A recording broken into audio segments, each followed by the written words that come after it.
let's go to how to make quantum leaps in your sales and business career. This is based on years of research into how certain people accomplish extraordinary things. And we find that law of life is based on the law of cause and effect. Okay, do we agree with that? Yes. This is the iron law of human destiny. The law of cause and effect says that for every effect, there's a cause. It says that if you can define an effect that you want and trace it back to someone who didn't have that effect before, and then who did certain things in a certain way, then you'll eventually get the same result they did if you do the same thing. We call this the combination lock metaphor or analogy of life. We say that if someone were to say to you, here's a box, and it's got a combination lock on it. If you can unlock the combination lock, you can have everything that's in the box. And the box has everything you want in life. Happiness, health, home, finance, money, car, beautiful life, respect, esteem, wonderful relationships. It's all in the box. All you have to do is unlock the lock and open the box. If I gave you this box, what would be your first question? You're smart. What would you do? What's the combination? Of course.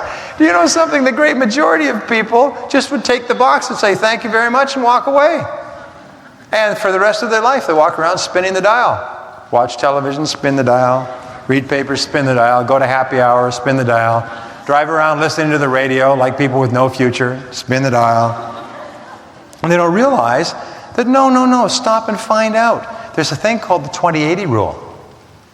The 20-80 rule says the first 20% of time that you put in figuring out how to do it will account for 80% of the value of the whole process. But most people rush off into the process instead of finding out the combination. So what I've done in years of study is I found out the combinations. I have found out that any one of these 10 principles can transform your life completely. All of them together, worked on a regular basis, are so impactful as to be unbelievable. And they're all the reasons why some people accomplish extraordinary things. They're just the reasons. When you look at people and say, what was it that enabled you to go from the bottom to the top so much faster than the average hardworking person? It was because of one of these 10 things. So are you ready? Here we go. Number one is, we say there are 10 things you can do to accelerate your success in your career. There are 10 things you can do to accelerate your success. You see, if I can give you a little graph, here's the graph of life. And this is the graph of income, this is time, and this is zero. So these are weeks and months and years, and this is the ultimate income that you can achieve up here. Okay, well, what do most people's lives look like? Well, most people's lives are like this. Their life is they start off earning something, and their life is like this. This is their income over time, and then with experience plus luck, this is where they end up. Sometimes they're unemployed, so their graphs are right down to zero. But over the time, that's what happens to their life. But is this for you? No. This is a random, haphazard chance gambling. Your job is for your curve to be like this. To be higher is so that you, at the end of your lifetime, are making far more for the same number of years that the other person has put in. You want to get on the high road, not the low road. Everything that you do or don't do in life determines which one of these graphs you're going to have, and your job is to increase the slope on your graph. Your job is to increase the slope so you accomplish far more, far faster than the average person. When we say that your job is to accelerate your success, we mean your job is to get onto the high road where you are moving far faster, and with the same number of weeks and months and years, you're earning 5 and 10 times the average person. I had a wonderful experience recently. I was in St. Louis about 3 weeks ago, and this fellow came up to me and he said, "You have made me so much money." He said, "I cannot tell you how much you've changed my life." I said, "Well, try." He said, 5 years ago, he said, "I made $22,000. He said, "Last year I made $540,000. I said, "That's wonderful." He said, "I went to one of your seminars," he said, "and I purchased all the tapes that you told me to purchase." He said, "and geez, they were helpful." I said, "Well, just what percentage or what effect would you say that the tapes had in your success?" He said, 100%. He said 100%. He said 100% of my success is the tapes. He said, I don't read.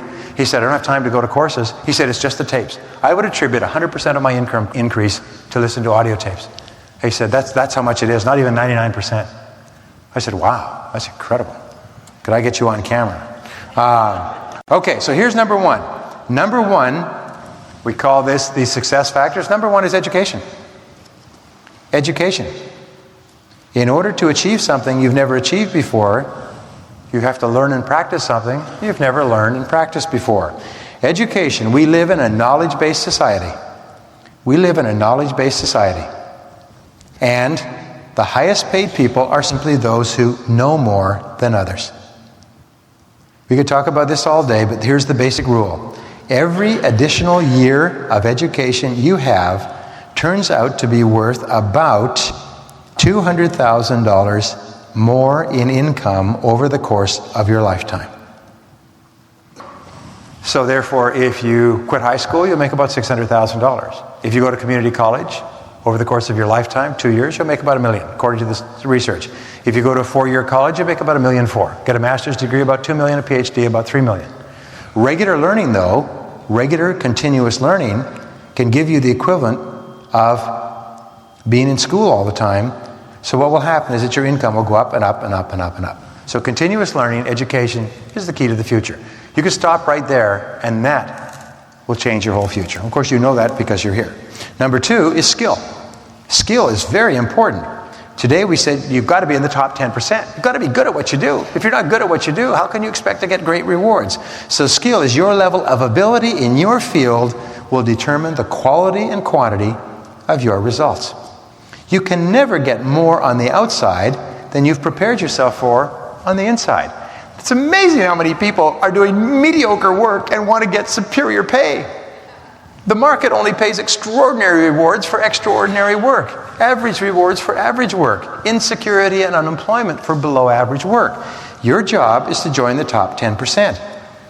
Remember, it doesn't matter how long it takes, because if you're in the right field and you're getting better and better, and it takes you a week, a month, a year, several years, it won't matter, because you'll feel happy all the time you're moving towards your goal. Happiness is the progressive, step-by-step movement toward a goal. And when you're getting better, you feel happy all the time. And you lift up your head and 3 to 5 years have passed, and you're one of the top people in your field in the country. You're one of the highest paid Americans. You live in a beautiful house. You have a beautiful home, beautiful car, beautiful life. And people say, boy, you sure were lucky. No. You just said, in order for me to achieve my goal, I've got to become good at something. Now, here is a very important concept. Whenever you set a goal, you must attach it to a learning object. A learning object is a skill that you must excel in order to achieve the goal. It's a quality, an attribute, or a skill you must develop to make the goal possible. So therefore, whenever you think, this is what I want to accomplish, you think, this is what I must excel at in order to accomplish it. Say you want to be really physically healthy. Well, the great weakness that we all have in any area of life is what? The one quality that we all are a little bit weak on. Self-discipline. Self-discipline. So therefore we say, okay, in order for me to achieve my goals, I have to improve my discipline. But I know that in order to improve my discipline, I have to practice it more often. Because the more I practice disciplined behavior, the more disciplined I'll be. And if I keep practicing it over and over in every area, floss my teeth every night, get up a little bit earlier, work a little harder, stay a little later, do the little things that the average person won't do, the stronger and stronger you become. So you always have to ask yourself, what quality or skill do you have to develop to achieve the goal that you set for yourself? The second paragraph here says it's not the will to win, but the will to prepare to win that counts. Bear Bryant was asked, how important is the will to win? He said, it's important, but everybody wants to win. Only the small minority, he said, have the will to prepare to win. He said he's seen many athletes come through here who have natural ability, but they're outstripped by the average athlete who's willing to work harder. Number 3 is contacts. Contacts are very important. Everything is people. Everything is people. My friend Charlie Jones says, you will be in 5 years what you are today, except for the people you meet and the books you read. And I would add to that, and the tapes you listen to and the courses you attend. You will be in 5 years. But people are really important. Your success will be decided by the number of people who know you in a favorable way. The more people who know and like you, the more successful you'll be. A person who is known and liked by a lot of people can go all the way to the presidency of the United States.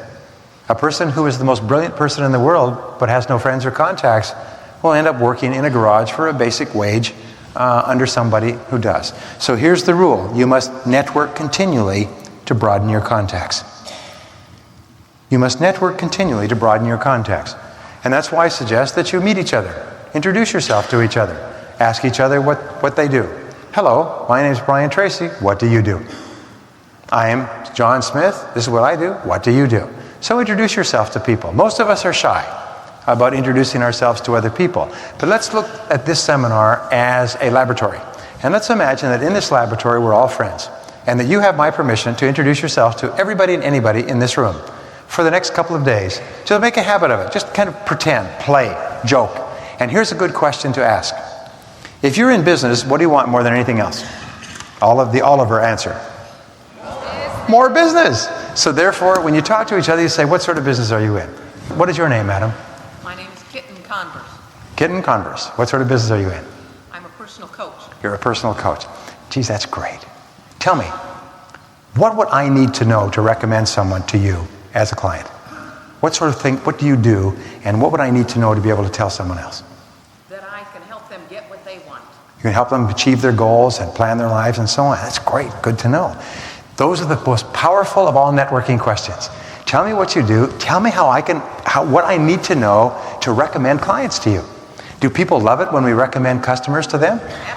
Absolutely. So make a habit of doing this. And by the way, you will find it will be fascinating. Make a decision that you're going to introduce yourself to and ask questions of 50 people in the next 2 days. At every break, make a decision you're going to introduce yourself to 2 or 3 people. Let's make it a game. And ask them, what do you do? And what would I need to know to introduce clients to you or to recommend people to you? We all love to talk about our work, and you may be surprised. You may find somebody that has something that you need, personal coaching, we all do, or you may know somebody from one of your customers who's not a customer for your product or who is, but who also needs that. Are you with me so far? Begin to use this example, this safe example where we're all friends and we can all introduce each other like we're at a party at home, and use this as a way of automatically beginning to develop contacts. And when you're with your customers, by the way, if you want to become one of the finest salespeople in the world, when you're with your customers, say, what do I have to know to recommend other people I talk to buy your products and services? Tell me what you do for customers. Tell me how they work so that I can speak intelligently to other people I meet. That is the most wonderful networking, door-opening question you can ask. And then you just ask questions. Are you with me so far? Yes. This is so simple. You think, geez, if somebody said to me, help me understand what you do so I can recommend my friends to buy from you, would you be reluctant to tell them? No. We would love to tell them. These are such positive, professional questions. Okay, number 4 is money. Money is another major factor in opening doors for you. Money gives you freedom. Money gives you freedom. It gives you the opportunity to take advantage, or enables you to take advantage of opportunities. As Earl Nightingale said many years ago, there's nothing more pathetic than a person who, when their opportunity finally comes along, is in no position to take advantage of it. Because they blew all their money on stereo sets and booze and food and clothes and cars and furniture, and they don't have a you-know-what to you-know-what in or a window to throw it out of. They couldn't discipline themselves to restrain their spending, so they had a little bit in the bank to take advantage of the opportunity when it came along. So, remember this, if you cannot save money, the seeds of greatness are not in you. If you cannot save money, the seeds of greatness are not in you. We're going to talk later on in the course about achieving financial independence. I'm going to talk about this a little bit more because it's terribly important. But one of the most important things we know is that we have to learn to save money. And if you learn to save a little, you learn to save more. And if you learn to save more, you'll be onto the high road to success. But a person who has no money and is living from paycheck to paycheck is a person in a state of desperation. I can tell you it's amazing how many countless people have been able to change their whole lives because they've had enough money in the bank to take advantage of an opportunity when it came along. And how many people who've had to go sadly home because the opportunity of a lifetime was presented to them and they're so desperate for money they could not afford to walk across the street and take it up. Very important. Money is a powerful factor in accelerating your career. You don't need a lot, but you've got to have some. A fifth way to accelerate your career is good work habits. Good work habits. In fact, if you have lousy work habits, that alone can sabotage your career. Good work habits means you got a lot done. You're a highly productive person. You're valuable. And everybody knows efficiency is doing things right, while effectiveness is doing the right things. We'll talk about this later under time management. But what we know is this, is that people who get a reputation for hard work, for doing the job well and getting it done fast, are people who rise right to the top.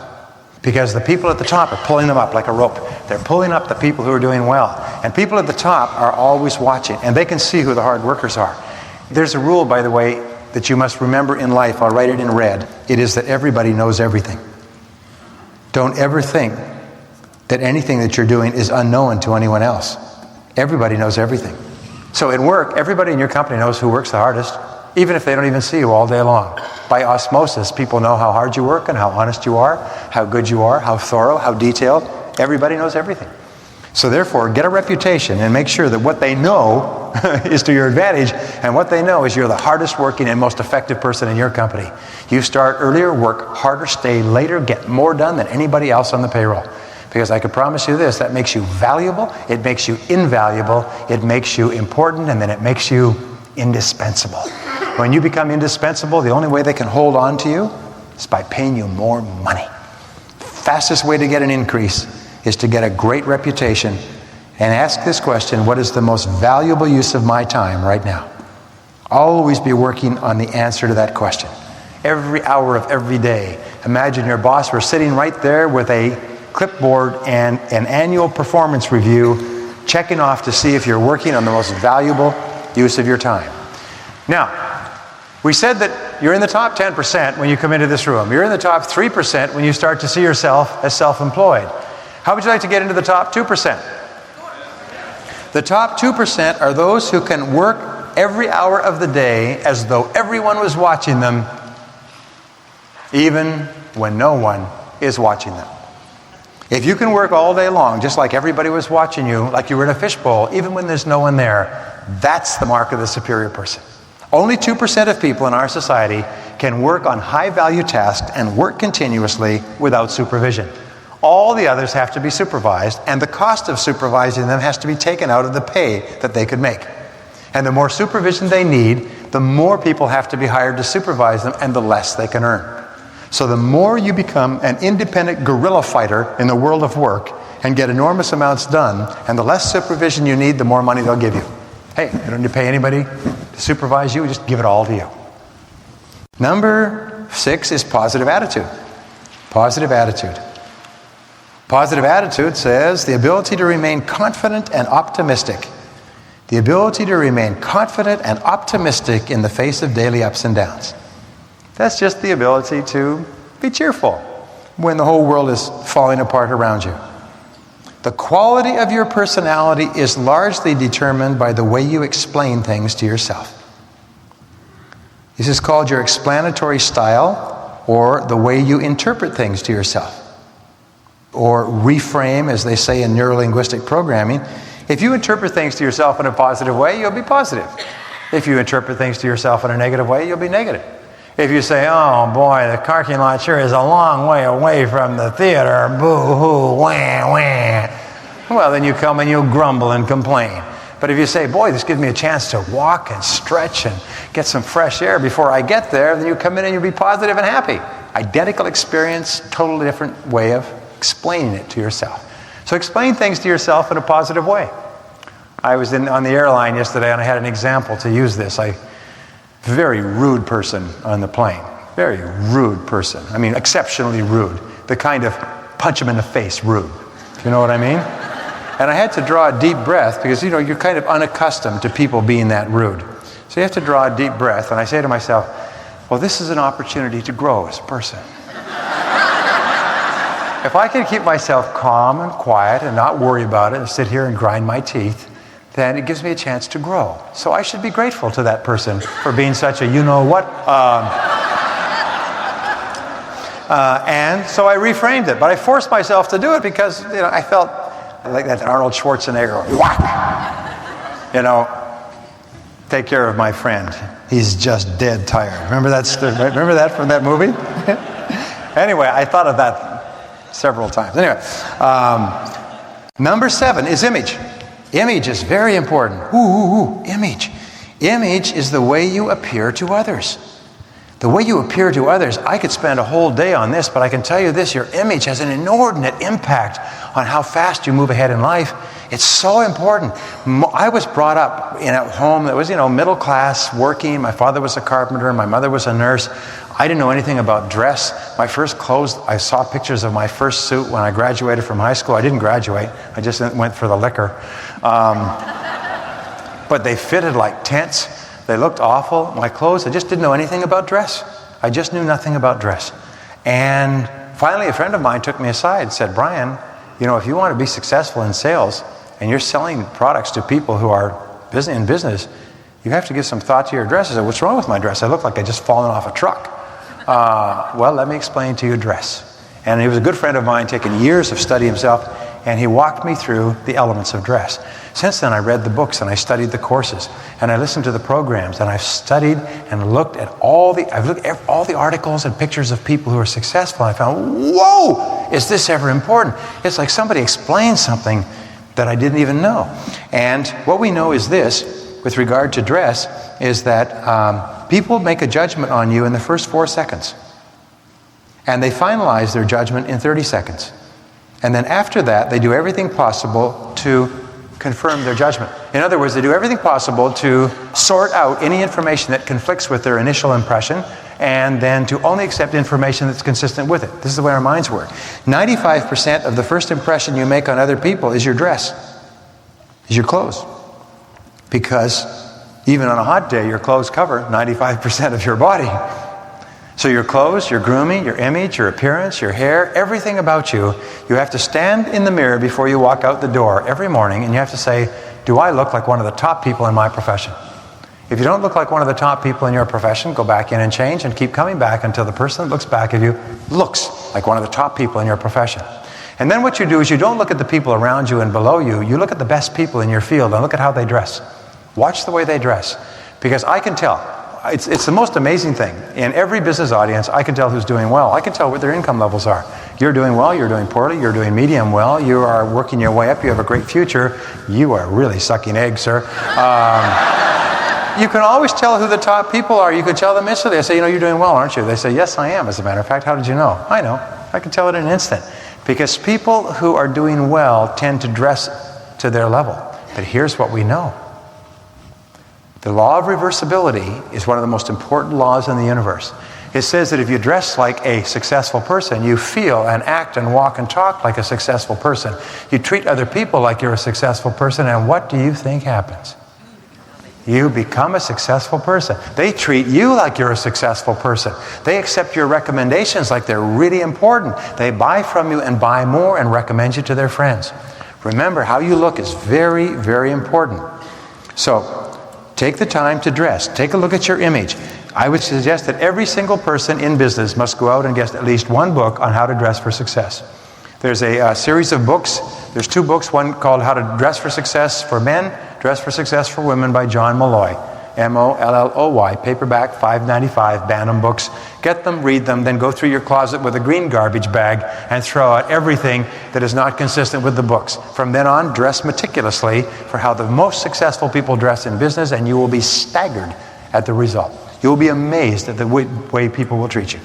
Okay, the image, the way you appear to others, people judge you by the way you look on the outside. People judge you by the way you look on the outside. And you never get a second chance to make a good first impression. Do you know that when you walk in, the person can decide to buy from you or not within the first 4 seconds? It's that quick. And from then on, it's just politeness and thank you very much for coming in and leave it with us and we'll think it over. And we're not really in the market right now, but do keep in touch and I'll pass this on to our other people. And if we have need for it, we'll call you back. And thank you very much. We really appreciate you coming in. My God, I wouldn't buy from this torque. Saved my life. Because if you're dressed really well, they assume that your company is really good, and your people are good, and your products and services are good, and your services and your back and support are good. If you dress poorly, they think that everything you represent is mediocre. Are you with me so far? So of course. I mean, we have to get our cues from somewhere. So we have to get our cues from the way that you choose to present yourself. Number 8 is creativity. Creativity. Continually looking for better, faster, easier, newer ways to accomplish goals. Continually looking for better, faster, easier, cheaper ways to get the job done. One good idea is all you need to create a fortune. There are many people whose entire lives have been changed because at one time they got an idea and they were ready. They had the money, they had the skills, they had the knowledge, they had the contacts, they had the preparation. They knew what to do, they looked the part, and they finally got the idea, and it was the final ingredient that caused the nickel to drop, and the rest was history. Many self-made millionaires are like that. They work and work and work and work and work, and then they get their moment. And when their moment comes, they're ready. They say luck is when preparation meets opportunity. Number 9 is character. Character is self-discipline combined with honesty. Self-discipline combined with honesty will open every door. I follow studies on this, but I will tell you, I just read 2 studies. One that an organization I belong to commissioned. It cost $50,000. They asked customers, what was the most important single determinant that you used to decide what company to buy from? Since many of the companies calling on you had similar products and services, what was the key decision factor? And you know what it was? It was the absolute honesty of the representative. They said, well, the products and services are similar, the results are similar, they're all very competitive, but we really had greater confidence in the character and the integrity of the person we were dealing with. We felt that anything that he or she told us we could take to the bank. And that was the most important thing. The others made a lot of claims, but we weren't quite sure they would follow up. Honesty is number 1. Now, in a most recent study, they looked at job changing. And they asked thousands of personnel managers, what's the most important thing you look for today in hiring a person? And you know what number 1 was? Honesty. Honesty and character is the most important of all. Because there's so many problems in the workplace today that if you can get a person of high character, it'll solve most of your problems. If you get a person of mixed character, you can have nothing but problems. So character, honesty, the person you are inside is critical to your success. And persistence is self-discipline in action. Persistence is the foundation of character, and whenever you persist, you're demonstrating your character. And whenever you persist, your ability to discipline yourself to persist goes up. And here's the wonderful thing. The more you persist, the more you like yourself. And the more you discipline yourself to persist, the more you like yourself. And the more you like yourself, the more you persist. It's a wonderful thing. The higher your self-esteem, the more you discipline yourself, the more you discipline yourself, the more you persist, the more you persist, the more you succeed, the more you succeed, the more you like yourself, and the more you like yourself, the better you discipline yourself. It's an upward spiral. These are very important principles, but you know them to be true. And number 10 is luck. People say, well, he or she was just lucky. Many successful people say, by the way, it was just luck. I just happened to be at that meeting and I ran into that person. Of course, I've been going to these meetings for 15 years and introducing myself to people. And after introducing myself to 1,297 persons, the person I met was the right person at the right time in the right place, and I was ready. So luck means being in the right place with the right resources at the right time. You tend to attract into your life the people and circumstances in harmony with your dominant thoughts. This law of attraction is one of the greatest of all laws. You tend to attract into your life people and circumstances in harmony with your dominant thoughts. The law of attraction. Wow. So therefore, everything that we're talking about is to change the way you think about yourself and your possibilities. Because if you really like yourself and you know you can do it and you become unstoppable and you're constantly working on improving every single part of your life, you're changing your thoughts at the same time, you become a force field of energy that starts to pull into your life all kinds of people and circumstances that start to propel you forward on an upward curve faster than you can imagine. Does this work? You bet your bippy it works. I have hundreds of thousands of people who've come back to me and told me, whew, this stuff works. For years they'd go like this and suddenly their life goes straight up.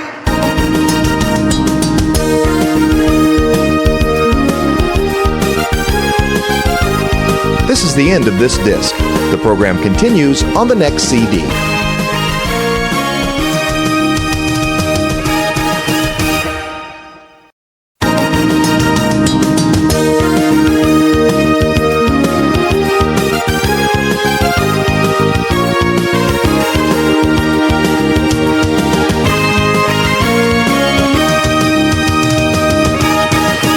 Now, my question is, what was the most important thing you learned in the second half of the morning?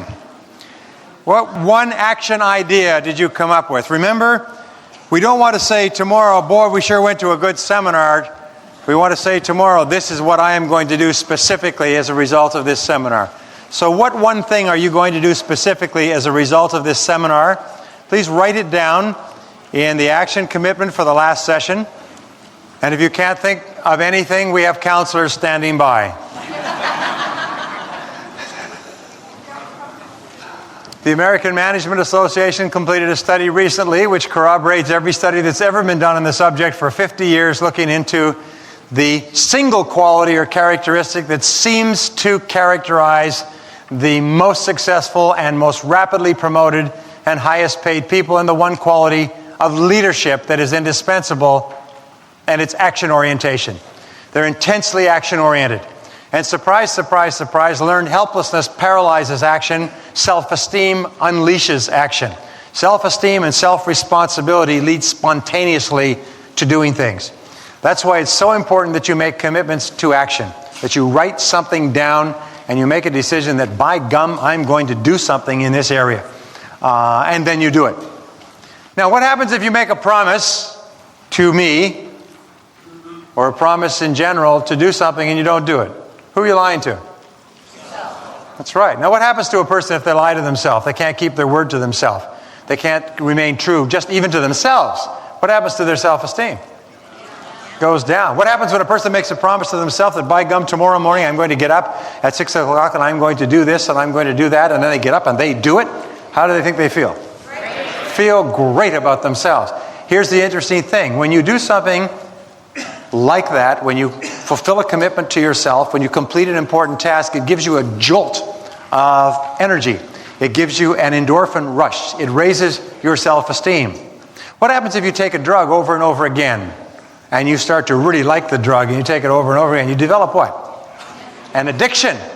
Now, there's two types of addiction. There's a negative addiction, alcohol, serious narcotics, and so on. But there's what William Glasser has called a positive addiction. Runners get a positive addiction. It's called a runner's high. Vigorous aerobic activity actually releases endorphins, so at the end of a run, the person feels not only physically fitter, but they feel high.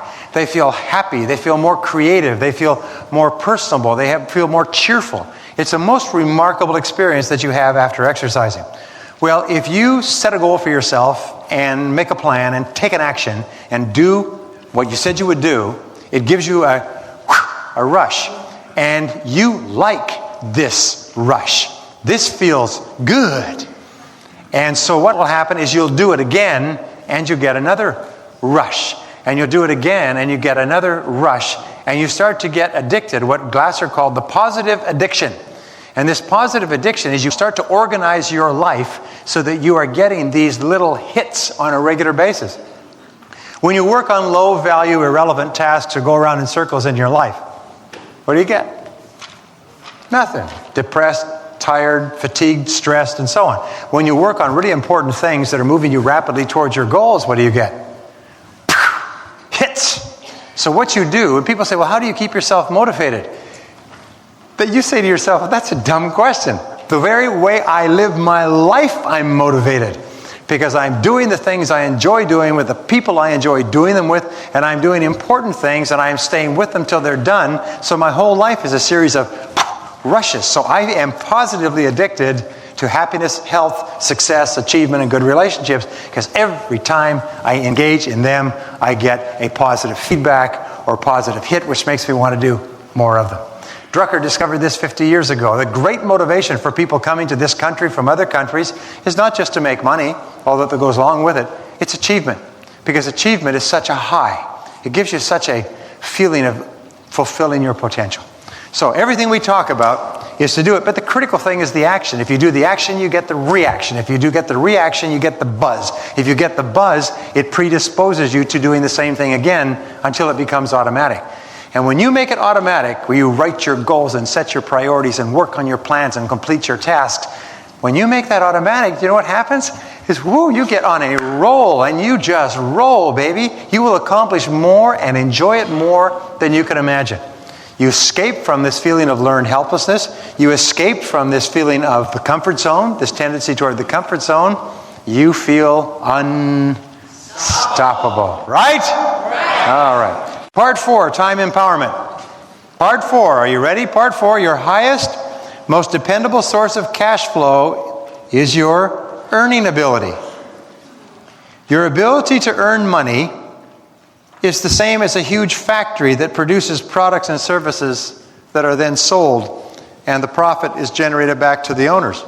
And in the old days, you needed land, labor, capital, fixtures, furniture, raw materials. Today, all you need is brains.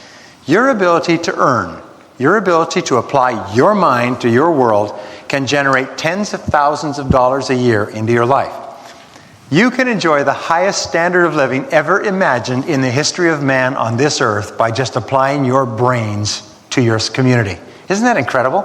Your earning ability has taken you your whole life to develop. All your education and experience, everything you've ever done has reached you to this point, brought you to this point, and most people here are at the peak of their earning ability, except for maybe next year and the year after. So, your earning ability is something you must be very careful about not taking for granted. We often take our earning ability for granted. We think it's kind of a general amorphous mass, but it's not. It's a very, very special quantity. Number 2, your most precious resource, all you really have to sell is your time. In fact, all of your life is a trade. You start off in life with lots of time and no money. As you get older, you start to trade your time for money. And when you're 20s and 30s, you can look around at your current net worth and you can say, this is how well I've traded. The average family in America has a net worth of $35,000. That's when the parents are in their 30s and 40s. That's $35,000. So what they've done is they've traded the first 30 or 40 years of their life for about $1,000 a year. If I said, I'll give you $1,000 a year and I'll put you in jail, will you sit in jail for $1,000 a year? If I say, I'll tell you what, you work all year long at this job and I'll give you $1,000 extra at the end of the year, would you work for $1,000 extra above and beyond your cost of living and food and transportation? Most people are working, that's $83 a month. Think about that. People are working for $83 a month. That's what they're trading their lives for in terms of what they have left over. So, your most precious resource is your time. Your ability to trade your time well determines the entire quality of your life. And don't ever think that somebody else is smarter than you. I'm going to give you an important point, 2 points. Point number 1, which is metaphysical but true, is that you are a thoroughly good person. You are a thoroughly good person. Right down deep inside of your heart, you are a very, very good, kind, compassionate, generous, outstanding, excellent human being. Now that is a fact. If you have problems with the fact, it does not contradict the fact. That's the fact. The second part is that you're as good as anyone else. And the reverse of that is no one's better than you. And you must never think and never question that you are not a thoroughly good person. And you must never think that anyone is better than you. Some people may be ahead of you on some of the roads of life, but that's just because they made better choices and decisions than you. And maybe even they had better breaks than you. But no one is better than you. Bill Gates, who's worth $25 billion, is not better than you. Warren Buffett, who's worth, $20 billion, not better than you. Nobody's better than you. They're different, but no one's better.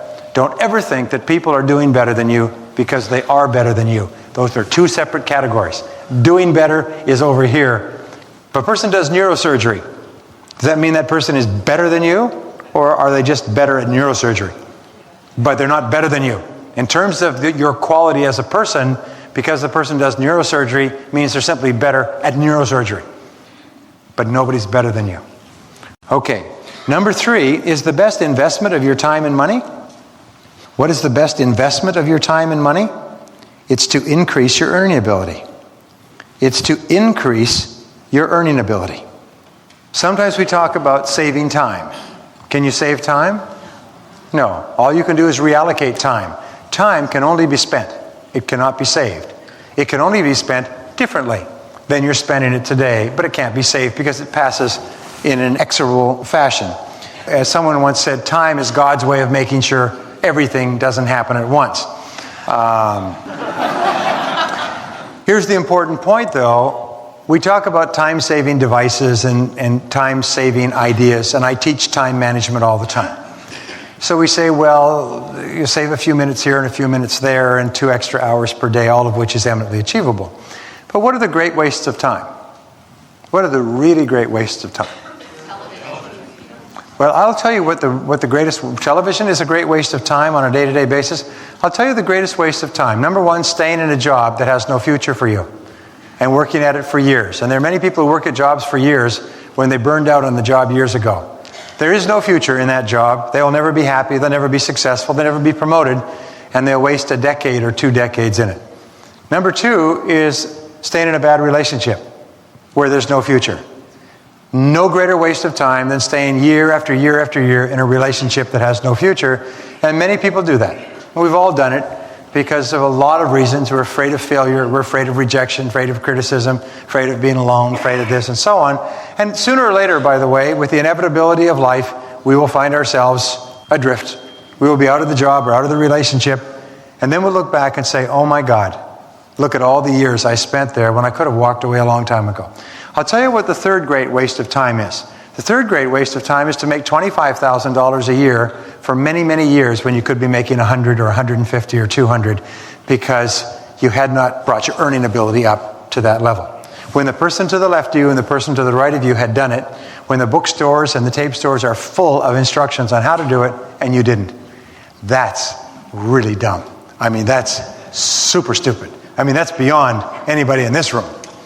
I mean, it's people who didn't come. Number 4 is become an expert in time management.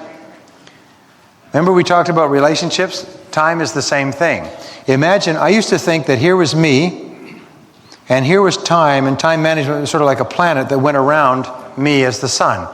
And every so often I thought more of it, and I thought less of it. I read a book, I read an article, bought a time planner, used it a couple of weeks, chucked it aside, like you did. And then I realized that, wait a minute, time actually equals life. That we're not talking about time management, we're talking about life management. And that it behooves us not just to learn a few things on time management, but to become absolutely excellent at time management. Very good at time management. Because if you're very good at time management, it means you're very good at running your life. The most precious thing you have in the whole world. And the wonderful thing is this, excellence at time management frees up and makes possible so many other things in your life. But if you're poor at time management, your whole life is catch-up ball. It's all scramble. So therefore, make a decision, and I'll pass on a little piece of advice to you that's been helpful to me. Many people have what we call the quick fix mentality. I have a problem, therefore I want a quick fix. I want a quick book, quick tape. I want one idea, and they'll solve all my problems that'll take me my whole life to develop. If I were to say to you, well, you're 30 pounds overweight, I've got a technique that'll help you lose that weight in 1 minute. Or how about lose that weight in 1 week or 1 hour or one book or one pamphlet or one technique? I get stuff all the time from people selling this snake oil that here's the fast, sneaky, different, new, unique way to accomplish extraordinary things. Don't be sucked in. Don't be an idiot. It takes you your whole life to get to this point. It takes you a little bit longer to get somewhere. So what I do when I decide to develop a skill, and I always have skills going on, is I start what is called a do-it-to-yourself project. Is I will say, okay, time management, I'm going to make 1997 the year of time management. And I'm going to start off and I'm going to make a plan, that's my goal, and I'm going to pick a series of books and courses and tapes, and I am going to work all this year to become an expert in time management. I'm not going to try to do it instantly overnight in a week. I'm going to give myself a year, but I'm going to start on it immediately. I'm not going to procrastinate on the start, because if you procrastinate on the start, you can usually end up procrastinating on the whole year. And what you do is you just say, okay, and you give yourself a year. So I have 1-year projects. Person says, I want to be really good in selling. What's the one thing I need to know? No, what you need to do is you need to read 5 to 10 books. A book a month will do.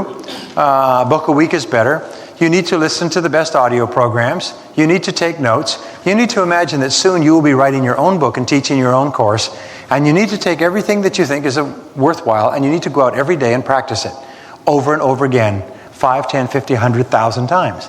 At the end of a year, if you'll do this, Don't try to do it in a week or a month. At the end of a year, you will be 2 to 3 times further ahead of where you are today. You'll double or triple your income.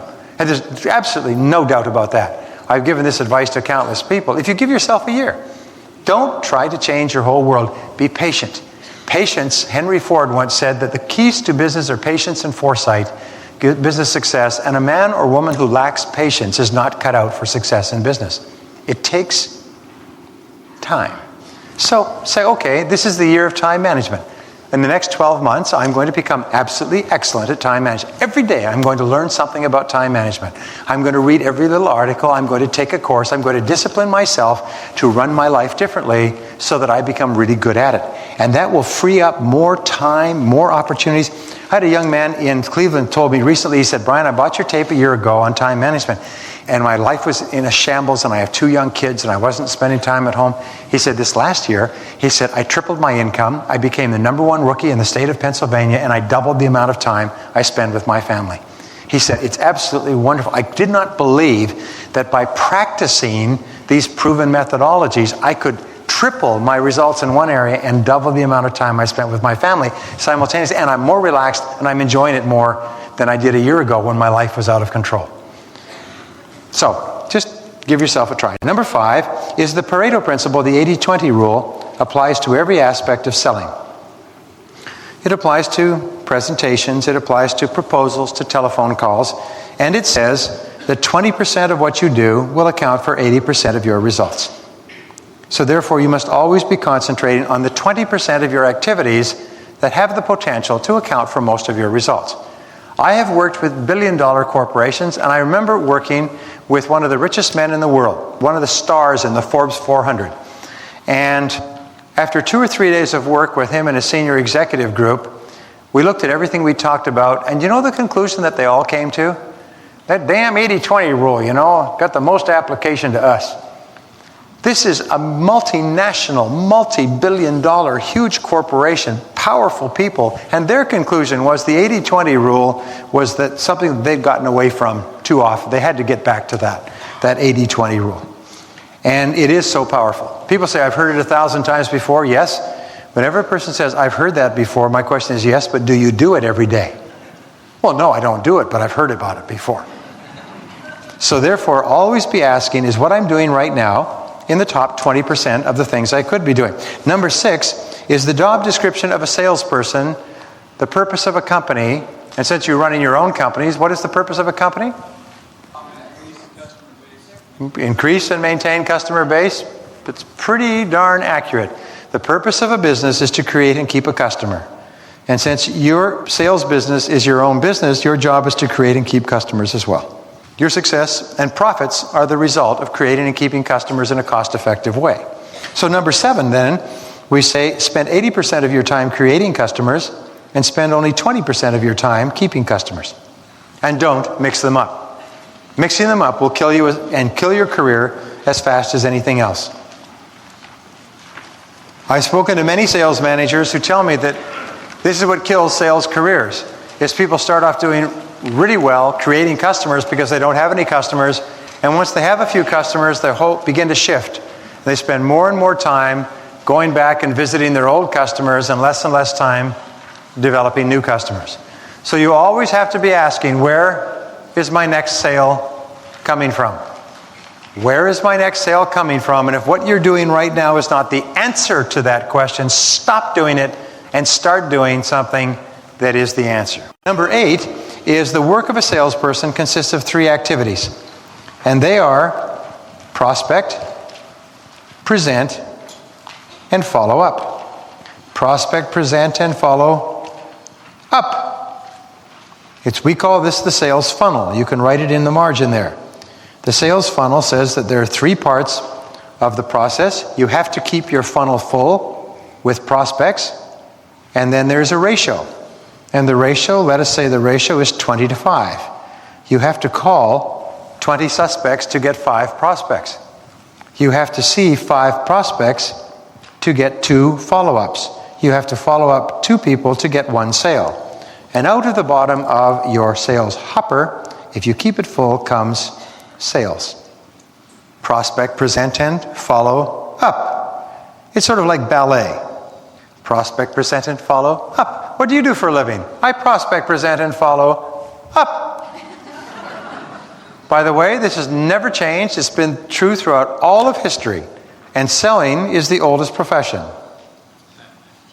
Some people think that something else is the oldest profession, but that's merely a subcategory of selling. And it also requires that you prospect, present, and follow up. So your job is to keep your hopper full. If you ever let the hopper go empty because you start spending all of your time down here on the follow-up, pretty soon you'll find yourself with an empty hopper, a 1 or 2 month starvation period, a sales slump, and you could be out of business. Biggest mistake we make is we spend all of our time on following up and not enough time on prospecting. So here's the rule. Spend 80% of your time prospecting and presenting. Spend only 20% of your time following up. And don't mix them up. Remember, follow-up is important. You must keep the plate spinning. But keep feeding new prospects into the hopper. Keep working on small, medium-sized, and large customers. Never become fixated on the one big customer that's going to come through and save you from the consequences of your own indolence and stupidity.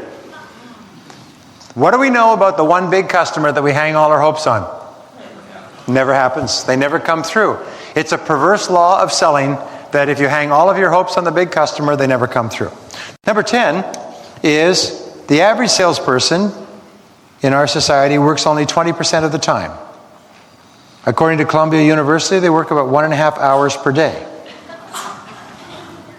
Here's a good question for you. And some people, by the way, that means half work less and half work more. I've had many sales managers say, Brian, if you find someone who works that much, I'll hire them because that's more than the average at my place. Now, here's the question. When are you working? If you're in sales, when are you working? When you're in front of someone. When you are prospecting, presenting, and following up. And the key measure is FaceTime. How many hours a day do you spend in FaceTime? I will give you a very simple theory. I call it my minutes theory. This will enable you to double your income. It'll pay for the course. Okay? Would you like my minutes theory? Say yes. Yes. No extra cost. The minutes theory says that you are earning all that you're earning today with the number of minutes that you spend today face-to-face with people in the course of a week. Right? I mean, that's what determines your income, the number of minutes you spend face-to-face with people who can and will buy. Right? So, if you increase the number of minutes, what must you inevitably do? Increase your sales. So, if the average person is spending about 90 minutes, an hour and a half, FaceTime per day, and you can double yours to 180 minutes or 3 hours FaceTime per day, what must happen to your income? It must double. If you do not change a single thing about your skills, ability, time management, personality, dress, hold constant for everything but increasing the number of minutes, your income must double. It'll do more than that, by the way, because the more you sell, the more you will sell. The more confident and positive and optimistic you'll be, the more energy and enthusiasm you'll have, the higher will be your self-esteem, the easier you will sell to more people in a shorter period of time. But if you just made a game of increasing the number of minutes that you spend face-to-face with customers, try to increase it by 10% per week. Let's say this week from 90 goes to 99 minutes, and from 99 minutes goes to 110, and so on. In 8 weeks, you can be up to double. You plan every minute of every day. You start a little bit earlier and you work a little bit harder and you stay a little later. You rearrange and plan your geography. You put your customers and cluster them together and so on, so that you're spending less time traveling and downtime, more time face-to-face.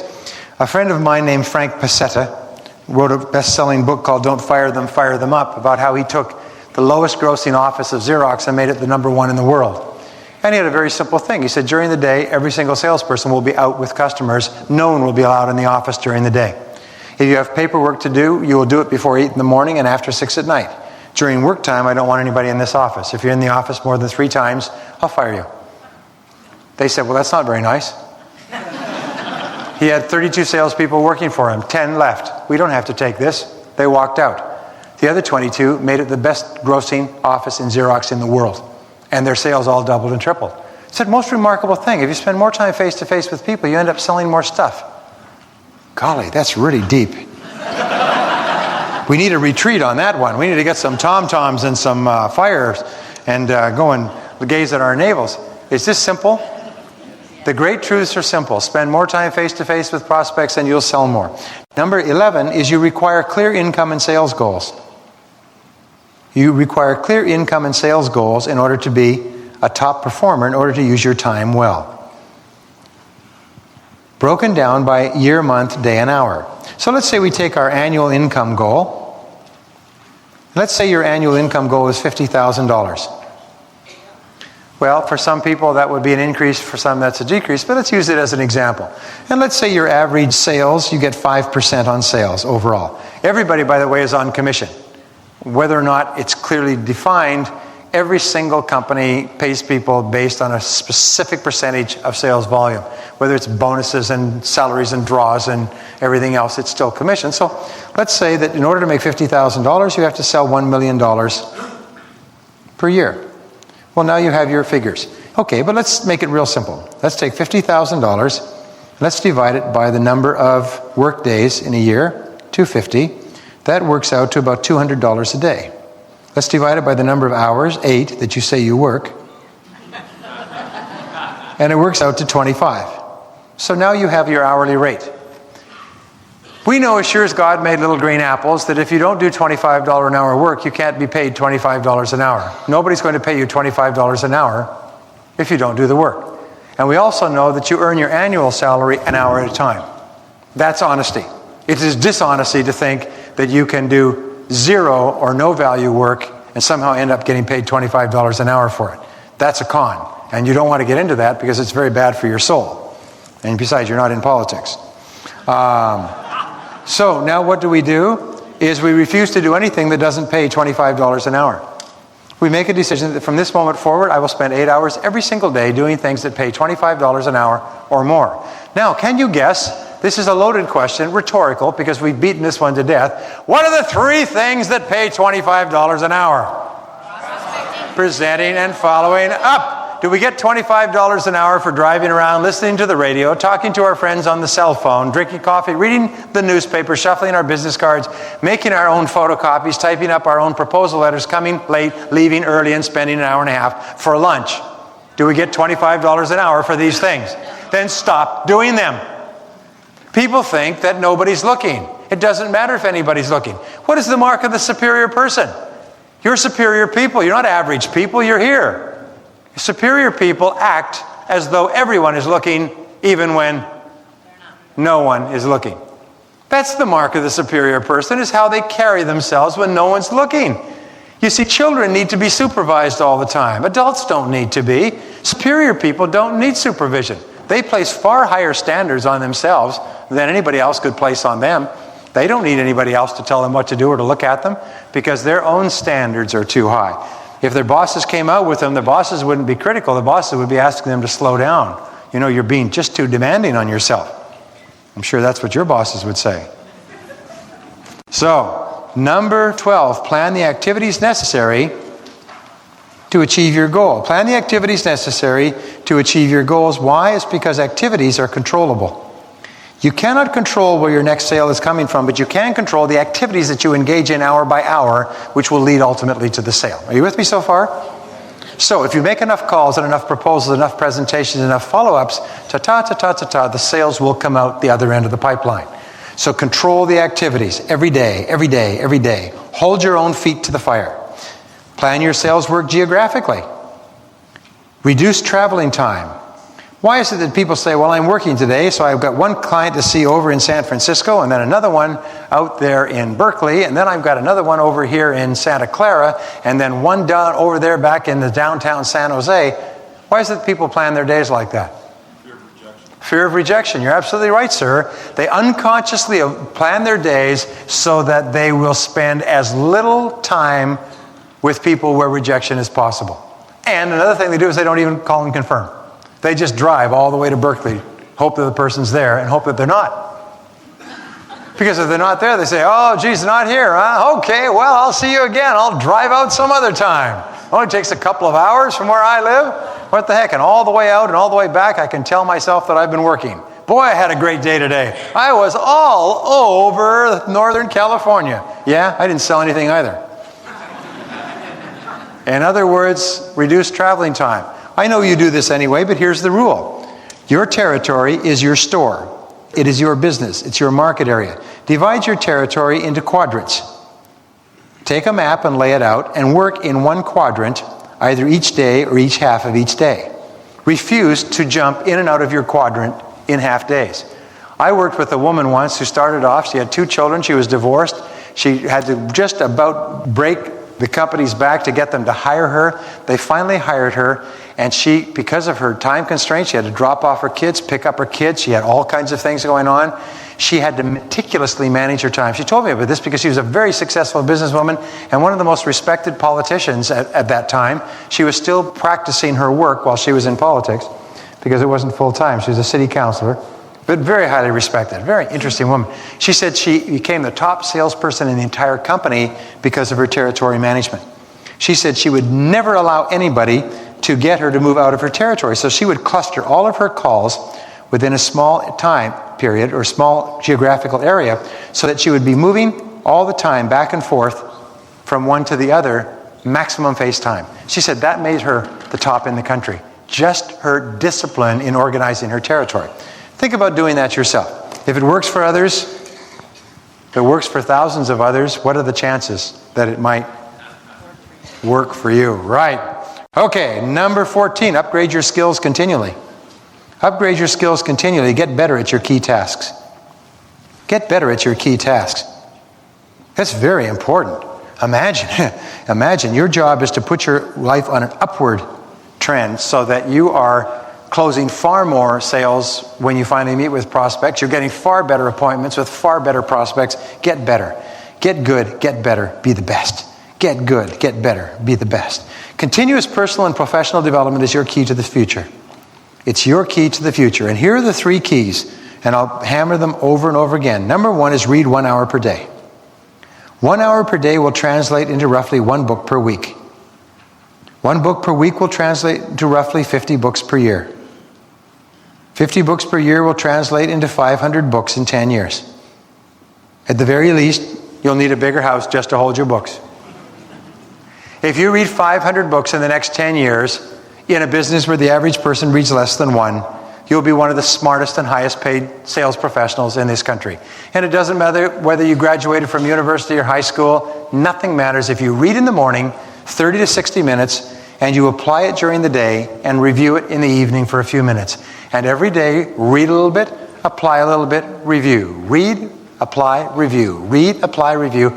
I can promise you it will not take you 2 or 3 or 5 years. Within 30 days, your career will have gone off like that. And I've never met anybody who has not come back and said, it's phenomenal what happens when you begin studying sales 1 hour per day. It's phenomenal. Now, B, in terms of professional development, is attend sales seminars 4 times a year. They just recently completed a study where they looked at salespeople and they analyzed the attitudes of the top 10% of salespeople. One of them, you know many of them already, but one of them is they are aggressive about continuous learning. They are not passive. They don't wait till the course comes along and hits them in the face. They're aggressive about it. They seek it out. They recognize that one idea is all you need. I was talking to the sales manager of a very successful company in Los Angeles recently, and he got one idea from one of my programs on how to turn a customer around and close a sale. He said it was perfect for his business. And so he began to practice it himself. In the first month, his sales more than tripled from what they were the month before. He was already very successful. So he taught his other salespeople the same technique. All their sales doubled in the following month. He said it was incredible. Just that one idea was worth, and I'll teach it to you, by the way, in the course of this seminar. It's one of the many ideas we'll talk about. He said it was incredible. It was worth a 300% increase in 1 month, he said, and double for everybody in my company. Just the one idea, because it was the right idea at the right time for our situation. So therefore, go to seminars, and go to seminars given by experts. Go to seminars given by people who really know their stuff. Go to seminars given by people who've really learned their craft in the street. Don't take cheap seminars from academics, because it's not that they're not nice people, it's just that they don't know anything about what they're talking about. And they will fill your head full of theoretical stuff that is perfectly true and totally useless. Does anybody know what I'm talking about? I know, I've tried it all. People say, well, I'm going to save money. I'm going to pay $25 for a 14-week course at the community college. I have a question for you. Do you get what you pay for in life or not? That's right. And if you pay a little, you get a little. And remember, the critical thing is how fast you can apply this material to increase your income, not how much you get. But if you get 5 ounces of choice material and you pay $500 for it, it's better than getting 50 pounds of average material and paying $25 for it. The key is timeliness, relevancy, and immediate applicability. And C is listen to audio tapes in your car. This is so important because audio tape listening has made people into self-made millionaires, literally by the tens, if not the hundreds of thousands. People who did not have a lot of time to read or were not great readers have found just by audio tape listening, the average person here spends 500 to 1,000 hours in their car each year. That's 3 to 6 months of 40-hour weeks. That's 3 to 6 months of 40-hour weeks. That's the equivalent of 1 to 2 full-time university semesters. You can become one of the best educated and highest paid professionals in your field in America just listening to audio cassettes as you drive around. Just like the gentleman on Wednesday who said, I bought the one set of tapes and I added $70,000 to my income that year with one set of tapes. And the person next to him says, oh yeah, well, wouldn't apply to me. Oh my God. Oh my God. There's no help for these people. Anyway. Now, application exercise. Please write down one thing you're going to do differently as a result of what we've just talked about in time empowerment. Increasing your earning ability, using your time, getting better at your key tasks, focusing 80% of your time on new business development, creating and keeping customers, prospecting, presenting, and following up. One thing you're going to do differently that you have not been doing in the past. And sometimes a good way to write it is, I resolve that from now on and write it in the present tense, from now on I spend 80% of my time in new business development activities. I resolve. Always write it in the present tense. Not I will or I'm going to, but always I do. And so if somebody were to ask you a month from now, how do you use your time? I spend 80% of my time in new business development activities. I read every morning before I start off. I listen to Brian Tracy audio programs in my car rather than the radio, because I'm serious about my future. All right, please stop and turn to your friend and tell your friend the one thing you're going to do differently. Put yourself on the line. Lay yourself out there.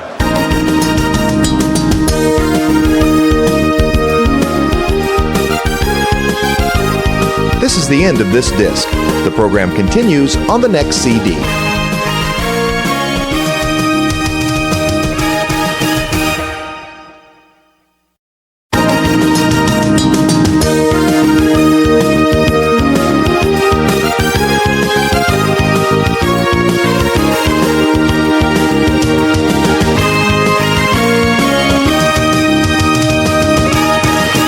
Part 5, maximum selling strategies.